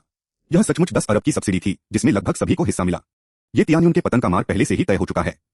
धिक्कार है, उस छोटे बदमाश ने मेरे अमर जड़ी बूटी के बगीचे पर कब्जा कर लिया। वे सब तो मेरे थे, दुगोबो ने अभिशाप किया। अब जब उसके पास रहस्यमय स्वर्ग खजाना अभिलेख था तो क्या उसे अभी भी तांगसान पर निर्भर रहने की आवश्यकता थी? 9 अध्याय 9 दोडी की सहज आत्मिक शक्ति स्तर 0। 1 अध्याय 9 2 सम्राटों की जन्मजात क्षमता आध्यात्मिक शक्ति रैंक 0। 1 कितना फायदेमंद। वह 2 सम्राट कौन है? एक दिन मैं उसे मार डालूंगा। तांग हाओ ने घृणा से अपने दांत पीसे और चाहा कि वह अपना साफ आसमान हैमर निकालकर ये तियान्युन पर एक प्रहार कर दे। 10 अरब की सब्सिडी में से सबको हिस्सा मिला, थोक में उसके। अब जबकि लगभग सभी के पास मिस्टीरियस हेवन ट्रेजर रिकॉर्ड था तो क्या तांगसान के पास अभी भी कोई फायदा था? स्वाभाविक रूप से इसमें थोड़ा सा फायदा था। आखिरकार तांगसान की प्रतिभा को उनके पिछले तांग संप्रदाय द्वारा मान्यता दी गई थी। लेकिन आधारभूत के मामले में तांगसान के पास अब कोई बढ़त नहीं थी। एक बार जब प्रमुख शक्तियों को अमर जड़ी बूटियों के उपयोग का पता चल जाता तो वे निश्चित रूप से उन्हें खरीदने के लिए भारी रकम खर्च करती। तांगसान जैसे भूखे छोटे से जीव के पास रखने खरीदने की क्षमता कैसे हो सकती थी? नहीं, इन जड़ी बूटियों को तांगसान के लिए सस्ते में नहीं छोड़ा जा सकता। बाद में नहीं, मैं इन्हें अभी पैक करने जाता हूँ। दुगुबो ने मन ही मन कुछ बुदबुदिया, मुड़ा और तुरंत चला गया। वह तांगसान की प्रतियोगिता समाप्त होने से पहले ही सभी अमर जड़ी बूटियों को पैक करना चाहता था और साफ आसमान भी। तांग हाओ वहां मौजूद नहीं था। वह ice and fire yin Yang well से सब कुछ पैक कर लेता था, एक भी जड़ी बूटी पीछे नहीं छोड़ता था, यहाँ तक कि 3 फीट गहरी खुदाई भी करता था। दुर्भाग्य से ये तियान्युन के इनेट के संबंध में आध्यात्मिक शक्ति एक भी व्यक्ति ने सही उत्तर नहीं दिया। सभी ने गलत उत्तर दिया। लाइव ब्रॉडकास्ट रूम से आ रही आवाजें सुनकर किसी को कोई फर्क नहीं पड़ा। उन्होंने काफी गलत जवाब दिए थे ताकि उन्हें 10 अरब की सुविधा मिल सके। लेकिन वे अपनी जन्मजात प्रतिभा के बारे में भी बहुत उत्सुक थे। आध्यात्मिक शक्ति, क्योंकि वह ईश्वर राजा को कुचल सकता था। तांगसान, उनकी सहज आध्यात्मिक शक्ति बुरी नहीं होनी चाहिए। तो इंतजार सबको सूचित करते हैं, ये तियान्युन की आत्मा एक ध्वज है और उसकी जन्मजात क्षमता आध्यात्मिक शक्ति का स्तर 0 1 है, जो बिल्कुल भी आध्यात्मिक शक्ति न होने से मुश्किल से ही थोड़ा अधिक है। सन्नाटा, पूर्ण सन्नाटा। वहां मौजूद सभी लोग स्तब्ध रह गए। उन्होंने कभी कल्पना भी नहीं की थी कि ये तियान्युन की जन्मजात क्षमता इतनी अद्भुत होगी। वास्तव में आध्यात्मिक शक्ति का रैंक केवल 0 1 था। जब तक कोई आत्मा मास्टर होता था तब तक किसी के पास भी इससे बुरी जन्मजात क्षमता नहीं होती थी। ये तियान्युन की तुलना में आत्मा की शक्ति। यू शियाओगांग ने तुरंत अपना आत्मविश्वास बढ़ाया, अपनी पीठ सीधी की और अपना सिर ऊंचा कर लिया। तो उसकी आध्यात्मिक शक्ति तो केवल 0 1 रैंक की है। मुझे लगा था कि वह कुछ खास है। उसने सचमुच सोचा था कि ये तियान्युन में असाधारण जन्मजात क्षमता है, आध्यात्मिक शक्ति, लेकिन यह उसकी अपनी सहज शक्ति से भी खराब थी। रैंक 0 5 पास ही में पिंडौदी की 10 अरब की सब्सिडी प्राप्त करने वाले एक स्पिरिट मास्टर को यू शियाओगांग के शब्दों को सुनकर तुरंत गुस्सा आ गया। उन्होंने सार्वजनिक रूप से यू शियाओगांग की व्यंग्यात्मक टिप्पणी की आलोचना की। तो मुझे बताइए, आपकी स्वस्थ प्रवृत्ति क्या थी? आध्यात्मिक शक्ति पद, बड़ी बड़ी बातें कर रहे हो क्या? उससे ऊंचाई। यू शियाओगांग पीछे नहीं हटा और स्पिरिट मास्टर को करारा जवाब दिया, लेकिन उसने अपनी जन्मजात क्षमता का सटीक वर्णन करने से परहेज किया। आध्यात्मिक शक्ति मैंने रैंक इसलिए चुना क्योंकि इसे जोर से बोलना बहुत शर्मिंदा था। नवजात को 0 5 रैंक हासिल करना भी काफी शर्मनाक था। स्पिरिट मास्टर मुस्कुराए। चूंकि यू शियाओगांग ने अपना पद बताने की हिम्मत नहीं की, इसलिए यह निश्चित रूप से नहीं था। उन्होंने मुस्कुराते हुए पूछा, ओह, तो फिर आपकी वर्तमान आध्यात्मिक शक्ति क्या है? रैंक अब तक तो बहुत ऊंची होनी चाहिए, है ना? इस सवाल ने यू शियाओगांग को तुरंत ही अचंभित कर दिया। उसके पास पहले 29वीं रैंक की आध्यात्मिक शक्ति थी, लेकिन गलत उत्तर देने के बाद यह कृत्य 20वीं रैंक पर आ गई, जिससे यह संभावना बढ़ गई कि वह अपने जीवनकाल में कभी भी आत्मा बड़े तक नहीं पहुंच पाई। लेकिन वह तो अतीत की बात थी। अब जब उसके पास मिस्टीरियस हेवन ट्रेजर रिकॉर्ड है तो हो सकता है कि वह भविष्य में रैंक 30 को पार कर सके। यू शियाओगांग के जवाब न दे पाने पर स्पिरिट मास्टर और भी ज्यादा आत्मसंतुष्ट हो गया। लगता है तुम्हारी ताकत कुछ खास नहीं है। दाऊ सम्राट को देखो, उसने एक देवराज को कुचल दिया। उसका भविष्य तुमसे कहीं ज्यादा उज्जवल है। इससे यू शियाओगांग तुरंत चुप हो गया, क्योंकि ये तियान्युन का भविष्य सच में ऐसा नहीं था जिसकी तुलना ये तियान्युन से की जा सके। यहाँ तक कि तांगसान, जिस पर उसे इतना गर्व था, वह भी देवराज बनने के बाद भी ये तियान्युन की बराबरी नहीं कर सका। हाँ, आत्मा स्वामी ने विजयी भाव से हंसा। अरे तुम किस बात पर हंस रहे हो? लग चाहते हो क्या? लियू एरलॉन के गुस्सैल स्वभाव को देखते हुए वह कैसे किसी को अपने शियाओगांग को परेशान करते हुए असर कर सकती थी। वह वहीं पर भड़क extra_ID_1 और मारपीट करने के लिए तैयार हो गई। तुमसे ऑफिसर हो? हम चारों भाई आत्मा संत हैं। 3 भाई तुरंत स्पिरिट मास्टर के बगल में आ गए, जिससे कुल मिलाकर 4 लोग हो गए। यू शियाओगांग के चेहरे के भाव फिर से बदल गए। चारों आत्मा संतों को उकसाना आसान नहीं था। समानांतर ब्रह्मांडीय समय स्थान। निंग रोंगरांग ने ये तियान्युन की ओर देखा। उसकी आंखों में हैरानी के भाव थे। हे स्वर्गिक सम्राट, क्या आपकी जन्मजात क्षमता थी? क्या आध्यात्मिक शक्ति वाकई इतनी कम है? डोलुओ महाद्वीप के हर मूल देवता ने आश्चर्य का भाव दिखाया। एक सहज क्षमता के साथ, प्रथम श्रेणी की आध्यात्मिक शक्ति के साथ, वह अब उन सभी से ऊपर खड़ा एक शक्तिशाली दाव सम्राट बन चुका था। क्या यही प्रतिभा का असली अर्थ होता है? नहीं, भावुक होना तो ये तियान्युन के लिए केवल प्रवेश की न्यूनतम शर्त थी। उनके बगल में असुर देवता ने निंगरोंगरांग को फटकारा। ये कैसी बात है? कम सहज बुद्धि में क्या दोष है? आध्यात्मिक शक्ति। वास्तव में असामान्य लोगों के लिए सहज ज्ञान आध्यात्मिक शक्ति उन्हें रोक नहीं सकती। निंगरोंगरांग, क्या असुर देवता सचमुच चापलूसी करने पर आमादा थे? ये तियान्युन के लिए पल भर में जयकारे लगाने लगे। इसके बाद फुटेज प्रसारित किया जाएगा। स्क्रीन को दोनों में बांट दिया गया था। बाईं ओर मुख्य स्पेस टाइम दिखाया गया है जहां तानसान की आत्मा स्थित थी, जागृति, जबकि दाईं ओर समानांतर स्पेस टाइम दिखाया गया था जहां ये तियान्युन की आत्मा थी, जागृति। ठीक उसी दिन डोलुओ महाद्वीप में दो लोगों ने एक साथ अपनी आत्मा को जागृत किया। तानसान की आत्माएं ब्लू सिल्वर ग्रास और क्लियर स्काई हैमर थीं, साथ ही पूर्ण सहज क्षमता भी थी आध्यात्मिक शक्ति। ये तियान्युन की आत्मा एक ध्वज थी जिसकी जन्मजात रैंक 0-1 थी। आध्यात्मिक शक्ति जिसने इतिहास में सबसे कम रिकॉर्ड बनाया, blue silver grass, clear sky hammer. क्या वह तान हाओ का बेटा हो सकता है? बीबी डोंग से हत्या की तीव्र इच्छा की एक घनी लहर उमड़ पड़ी। वह उनके स्पिरिट हॉल का दुश्मन था। अगर तानसान ही मुख्य पात्र होता तो क्या इसका मतलब यह नहीं होता कि उनके स्पिरिट हॉल का कोई कट्टर दुश्मन था? उसके बगल में क्रिसेंथेमम डोलू और घोस्ट डोलू ने एक साथ बीबी डोंग के जानलेवा इरादे को महसूस किया। उनके दिलों में एक सिहरन दौड़ गई। वे अच्छी तरह जानते थे कि अगर तानसान डोलुओ महाद्वीप का नायक है तो वे दोनों उसके दुश्मन हैं और तानसान भविष्य में उन्हें कभी नहीं छोड़ेगा। Clear sky sect. तान शियाओ ने भी तानसान की पहचान का अनुमान लगा लिया था और वह खुशी से झूम उठी थी। सभी लोग ध्यान दें, तानसान भाई हाओ का बेटा है। ब्लू सिल्वर ग्रास और क्लियर स्काई हैमर वही डोलुओ महाद्वीप का नायक है। वैसे आप में से किसने पहले कहा था कि अगर भाई हाओ का बेटा मुख्य किरदार होता तो आप सिर के बल खड़े होकर बाल धोते, हाथों के बल खड़े होकर बाथरूम जाते, 180 डिग्री घूमते और लगातार 20 बार चक्कर लगाते? इस समय तान शियाओ को बेहद संतुष्टि का अनुभव हो रहा था। आमतौर पर अपनी उम्र और वरिष्ठता पर भरोसा करते हुए इन बुजुर्गों ने उन्हें बहुत कम सम्मान दिया और तान हाओ की वापसी पर सहमत होने से इनकार कर दिया। क्या अब आप अवाक रह गए हैं? तानसान डोलुओ महाद्वीप का मुख्य पात्र है। न केवल उन्होंने इसका अनुमान लगाया था बल्कि डोलुओ महाद्वीप के कई लोगों ने भी इसका अनुमान लगा लिया था। क्लियर स्काई हैमर और उपनाम तांग, क्या वह क्लियर स्काई संप्रदाय का कोई सदस्य हो सकता है? यह संभव है। क्लियर स्काई सेक्ट स्वर्ग के नीचे नंबर 1 सेक्ट है, इसलिए उनके पास एक नायक होना पूरी तरह से सामान्य बात है। कियान रेनक्स्यू ने अपनी कोमल भौहें सिकोड़ी। अगर क्लियर स्काई सेक्ट के पास तानसान जैसा नायक होता तो स्पिरिट हॉल अपने महान उद्देश्य को कैसे पूरा कर पाता? मैच देख रहे निंग फेंगजी ने मुस्कुराते हुए आदेश दिया, क्लियर स्काई संप्रदाय के साथ अच्छे संबंध बनाओ। वह होशियार था। हालांकि मिस्टीरियस हेवन ट्रेजर रिकॉर्ड होने से उनके और तानसान के बीच की दूरी कम हो गई थी, फिर भी तानसान ही डोलुओ महाद्वीप का मुख्य पात्र था। भाग्य का चुना हुआ व्यक्ति। ऐसा नहीं था कि डोलुओ महाद्वीप में कहानियों की किताबें थी ही नहीं, उनमें से कितने नायकों को आसानी से सत्ता से हटा दिया गया था। फेंगजी सही कह रही है।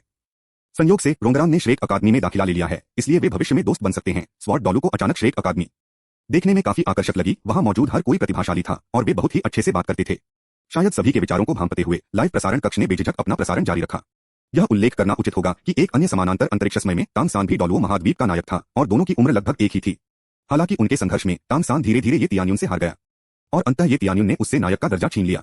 10 अध्याय 10 नायक तानसान को सुलझाने की विधि पर अध्याय 10 नायक तानसान को सुलझाने के तरीके। डोलुओ महाद्वीप मुख्य समयरेखा। तानसान सहित अनगिनत लोगों के चेहरों पर सदमे के भाव दिखाई दिए। वह तो पहले से ही भाग्य का नायक है, फिर भी क्या उसे हराया जा सकता है? यदि नायक पराजित हो जाता है तो क्या वह अभी भी नायक बना रहता है? कुछ लिखकर अनगिनत लोग इस बात को लेकर उत्सुक हो गए कि ये तियान्युन ने नायक को कैसे हराया था। क्या नायक सचमुच हार गया? मुझे आश्चर्य है कि उसने तानसान को कैसे हराया। बीबी डोंग मन ही मन बुदबुदाई। अपनी दुश्मन तानसान की हार के बारे में लंबवत उसकी जिज्ञासा और बढ़ गई। यदि वह ये तियान्युन की विधि प्राप्त कर ले तो क्या वह तानसान को भी हरा हो सकती है और आत्मा हॉल के शासन को सतत रख सकती है? तानसान सभी की हैरान और अचंभित निगाहों को महसूस कर सकती थी। वह गुणवत्तापूर्ण सी घुरघुराहट को रोक नहीं सका। ऐसा इसलिए है क्योंकि दूसरा तानसान किसी काम का नहीं है। अगर मैं होता नायक के रूप में तो मैं भला कैसे हार सकता था? जैसा कि सभी जानते हैं, उपन्यास का नायक व्यावहारिक रूप से अजय होता है। आकाश में लाइव प्रसारण कक्ष से लाइव स्ट्रीमिंग जारी रही। तानसान को हराने के लिए सम्राट ये तियान्युन ने कई गुप्त नियमावली भी संकलित की, जिनमें से सभी में नायक को हराने के बारे में जानकारी दी गई थी। तानसान को हराने के 100 तरीके। तानसान सबसे कमजोर नायक। मैंने तानसान को इतनी आसानी से कैसे हराया? तानसान का चेहरा और भी डरा हुआ चला गया। उसे इस तरह नीचा दिखाना उसके लिए तो दूसरी दुनिया में रहने वाला उसका समकक्ष मात्र एक बेकार कचरा था। अगर वह अपने वास्तविक रूप में होता तो वह ये तियान्युन को 1 मिनट में हरा देता है और उसे पैरों में रौंद देता है। नायक को हराने के तरीके। मुझे वास्तव में इसमें बहुत असर है। अगर हम नायक को हरा !ID_1 तो बहुत अच्छा होगा। सभी ने एक के बाद एक अपनी राय दी। मूल रूप से वे इन गुप्त नियमावली को सीखने की उम्मीद कर रहे थे ताकि भविष्य में नायक तानसान को हराना आरामदायक हो सके। बेशक ये तो बस गौण विषय हैं। भरोसेमंद मुख्य मुद्दे पर लौटते हैं। अगला विषय यह है कि दोनों पक्षों द्वारा अपनी आध्यात्मिक साधना पूरी करने के बाद क्या हुआ। जागृति। उनकी आत्मा के बाद जागृति के बाद तानसान और ये तियान्युन दोनों को अपने अगले विकल्प का सामना करना पड़ा, क्योंकि दोनों को अपनाने का अवसर मिल गया था। यद्यपि ये तियान्युन के पास केवल 0-1 स्तर की सहज आध्यात्मिक शक्ति थी, फिर भी उसके पास आध्यात्मिक शक्ति थी, इसलिए उसके गांव ने उसे प्रवेश का स्थान दे दिया और उन दोनों ने एक ही समय में न्यूडिंग सिटी एलिमेंट्री एकेडमी में एडमिट लिया। न्यूओडिंग शहर। बीबी डोंग ने सबसे पहले प्रतिक्रिया दी और आदेश देने के लिए मुड़ी लोगों को नोटिंग अकादमी भेजकर ये तियान्युन को तुरंत धान का आवंटन करो। तानसान को हराने के लिए उसे ये तियान्युन जैसी प्रतिभा की जरूरत थी। प्रतियोगिता के मैदान पर तलवार डोलू ने एक पल सोचा, अपना मन बना लिया और निंग फेंगजी की ओर मुड़कर पूछा, फेंगजी तुम्हारी जैसी प्रतिभा बहुत कम देखने को मिलती है। निंग फेंगजी भी यह बात समझ गया। बिना किसी झिझक के उसने कुछ देर सोचने के बाद कहा, आखिरकार नायक को हराने और 2 सम्राट विशेषज्ञ बनने में सक्षम होना। हालांकि मैं 2 सम्राटों के बारे में ज्यादा नहीं जानता, फिर भी वह मेरे लिए उपयोगी होना चाहिए। पूरी दुनिया में प्रमुख गुटों के बीच आंतरिक तनाव बढ़ गया। कुछ लोग ये तियानुन को भर्ती करना चाहते थे, जबकि अन्य लोग उनकी हत्या करना चाहते थे। उदाहरण के लिए तानसान, उसकी हत्या की प्रवृत्ति चारों ओर फैलती थी। वह किसी को भी खुद से आगे निकलने और उसके लिए खतरा बनने की अनुमति नहीं देता था। यदि दूसरे लोक में ये तियानुन उसे हरा सकता है, तो उनके लोक में ये तियानुन खतरे में है। फेंग शियाओटियन के भीतर हत्या की तीव्र इच्छा जागृत हुई। इस इच्छा के चलते उसने देखा कि तानसान का चेहरा उदास था और वह स्पष्ट रूप से ये तियानुन को जान से मारना चाहती थी। उसने मन ही मन धीरे से कहा, यह तानसान किसी को मारना चाहता है जो उसकी संकीर्ण मानसिकता को छूता है। इसलिए मुझे उससे नाराज नहीं करना चाहिए। अगर यह पहले की बात होती, जब उसे यह नहीं पता होता कि तानसान मुख्य करता है, तो वह निश्चित रूप से थोड़ा उपहास करता है। उसी दिन वे दोनों रिपोर्ट करने के लिए नोटिंग अकादमी पहुंचे। इसके बाद हम उस दिन का प्रसारण करेंगे जब दोनों ने नोटिंग अकादमी में प्रवेश किया था। दृश्य डॉलुओ की मुख्य समयरेखा पर स्थानांतरित हो गया। तानसान और ग्राम प्रधान जैक नोटिंग अकादमी पहुंचे। जैसे ही वे स्कूल के गेट पर पहुंचे, उन्हें गार्ड ने रोक दिया। नवजात पूर्ण आध्यात्मिक शक्ति और एक नीली चांदी की घास आत्मा। ये तो मजाक है। दफा हो जाओ, हम यहाँ घटिया पानी नहीं परोसते। गार्ड के उपहास को देखकर तानसान के मन में जानलेवा गुस्सा भर आया। उसने दिव्य जुगे धनुष निकाला और गार्ड पर असर साधने के लिए तैयार हो गया। लेकिन ठीक उसी पल ग्रैंडमास्टर प्रकट हुए। यू शियाओगांग ने गार्ड पर सख्ती से चिल्लाते हुए कहा, तुम ये क्या कर रहे हो? तुम्हें इस तरह चौकीदार बनना किसने सिखाया? मानो या न मानो, मैं तुम्हारी शिकायत स्कूल प्रशासन से कर दूंगा। लाइव ब्रॉडकास्ट रूम में नैरेटर की वॉइस ओवर वीडियो के साथ साथ सुना दे रही थी। स्पिरिट हॉल की सामग्री को अच्छी तरह पढ़ने के बाद यू शियाओगांग ने अनुमान लगाया कि आध्यात्मिक शक्ति सीधे तौर पर आत्मा की गुणवत्ता के समानुपाती होती है। तानसान के पास जन्मजात पूर्ण आध्यात्मिक शक्ति होने का मतलब यह नहीं है कि वह केवल साधारण नीली चांदी की घास है। उसके पास जुड़वा आत्माएं होनी चाहिए। इसलिए यू शियाओगांग ने पहले करते हुए तानसान के लिए आवाज उठाई, ठीक इसलिए क्योंकि वह तानसान को अपना शिष्य बनाकर अपने सपने को पूरा करना चाहता था। ग्रैंडमास्टर, यह सब मेरी गलती है। गार्ड ने अत्यंत सम्मान के साथ कठिनाइयों में माफी मांगी। भले ही गार्ड ने माफी मांग ली, लेकिन मन ही मन वह ग्रैंडमास्टर को नीचा खो गया था। बिल्कुल बेकार। क्या उसे सच में लगता था कि 10 महान सिद्धांतों को प्रकाशित करने से वह एक सफल व्यक्ति बन गया? अगर यू शियाओगांग बाईपास को नहीं पता होता, तो वह उसे उसकी औकात दिखाने के लिए जरूर जोरदार सीटी घुमाता, जैसे कि एक निम्न ग्रैंडमास्टर को श्रेष्ठता जताने का कोई अधिकार हो। यू शियाओ, धिक्कार है। क्या इस लाइव ब्रॉडकास्ट रूम में कुछ विभाजित है? अगर आप वीडियो दिखा रहे हैं, तो बस वीडियो ही दिखाइए। ये सब नरेशन क्यों? कचरे से आपका क्या मतलब है? वो कचरा कहाँ है? गार्ड के विचार ने उसे सीधे उसकी दुखती नस पर चोट पहुंचाई। उनकी अध्यात्मता को एक तरफ रखते हुए भी क्या यू शियाओगांग को अभी भी ग्रैंडमास्टर नहीं कहा जाना चाहिए? केवल यू शियाओगांग ही नहीं, बल्कि लियू एरलोंग भी गुस्से से आग बबूला हो गई। पैर पटकते हुए कोसने लगी, ये चौकीदार कौन है? मुझे पता न चलने देना कि ये कौन है, वरना मैं इसे जरूर पीट दनालन। क्या ये खुद एक घटिया इंसान नहीं है? वह स्वयं वह शब्द सुनकर यू शियाओगांग को लगा जैसे उसे एक और गहरा झटका लगा हो। उन शब्दों से उसे और भी ज्यादा पीड़ा हुई, मानो वह और गार्ड दोनों ही कचरा हो। वह बिल्कुल भी बेकार आदमी नहीं था। लाइव प्रसारण कक्ष के फुटेज में यू शियाओगांग द्वारा गार्ड को भगाए जाने के बाद वह तानसान को अपने कमरे में ले गया। तानसान की जुड़वा आत्मा के बारे में सच्चाई उजागर की और उसे शिष्य के रूप में स्वीकार करने का अनुरोध किया। क्या तुम मुझे अपना स्वामी स्वीकार करने को तैयार हो? हे प्रभु, कृपया अपने शिष्य का प्रणाम स्वीकार करें। तानसान ने जरा भी संकोच नहीं किया और तुरंत घुटने टेककर उन्हें अपना स्वामी स्वीकार किया। लाइव ब्रॉडकास्ट रूम में कमेंट्री की आवाज एक बार फिर सुनाई दी। तानसान द्वारा उसे गुरु के रूप में स्वीकार करने का कारण विशुद्ध रूप से यह था कि उसे लगा कि पर्याप्त शक्ति वाला कोई व्यक्ति भविष्य में उसकी रक्षा कर सकता है और उसे कुछ पुरातन ज्ञान प्रदान कर सकता है। क्योंकि उसे लगता था कि उसके पिता तांग हाओ आलसी, पेटू और पिता होने के लायक नहीं था और उसे बहुत कम मदद करता था। मैदान के बाहर तांग हाओ का चेहरा बिगड़ गया। आलसी, पेटू और पिता बनने के अयोग्य कहने का उनका क्या मतलब था? असल में तो वह काफी समझदार व्यक्ति था। ठीक है, काफी अच्छा है ना? यहाँ तक कि तांग हाओ को भी अब इतना यकीन नहीं था।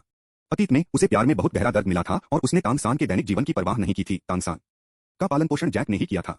श्रेक अकादमी में सभी लोग एक एक करके तानसान की ओर देखने लगे। अरे भाई, क्या तुम सच में इतने साहसी हो?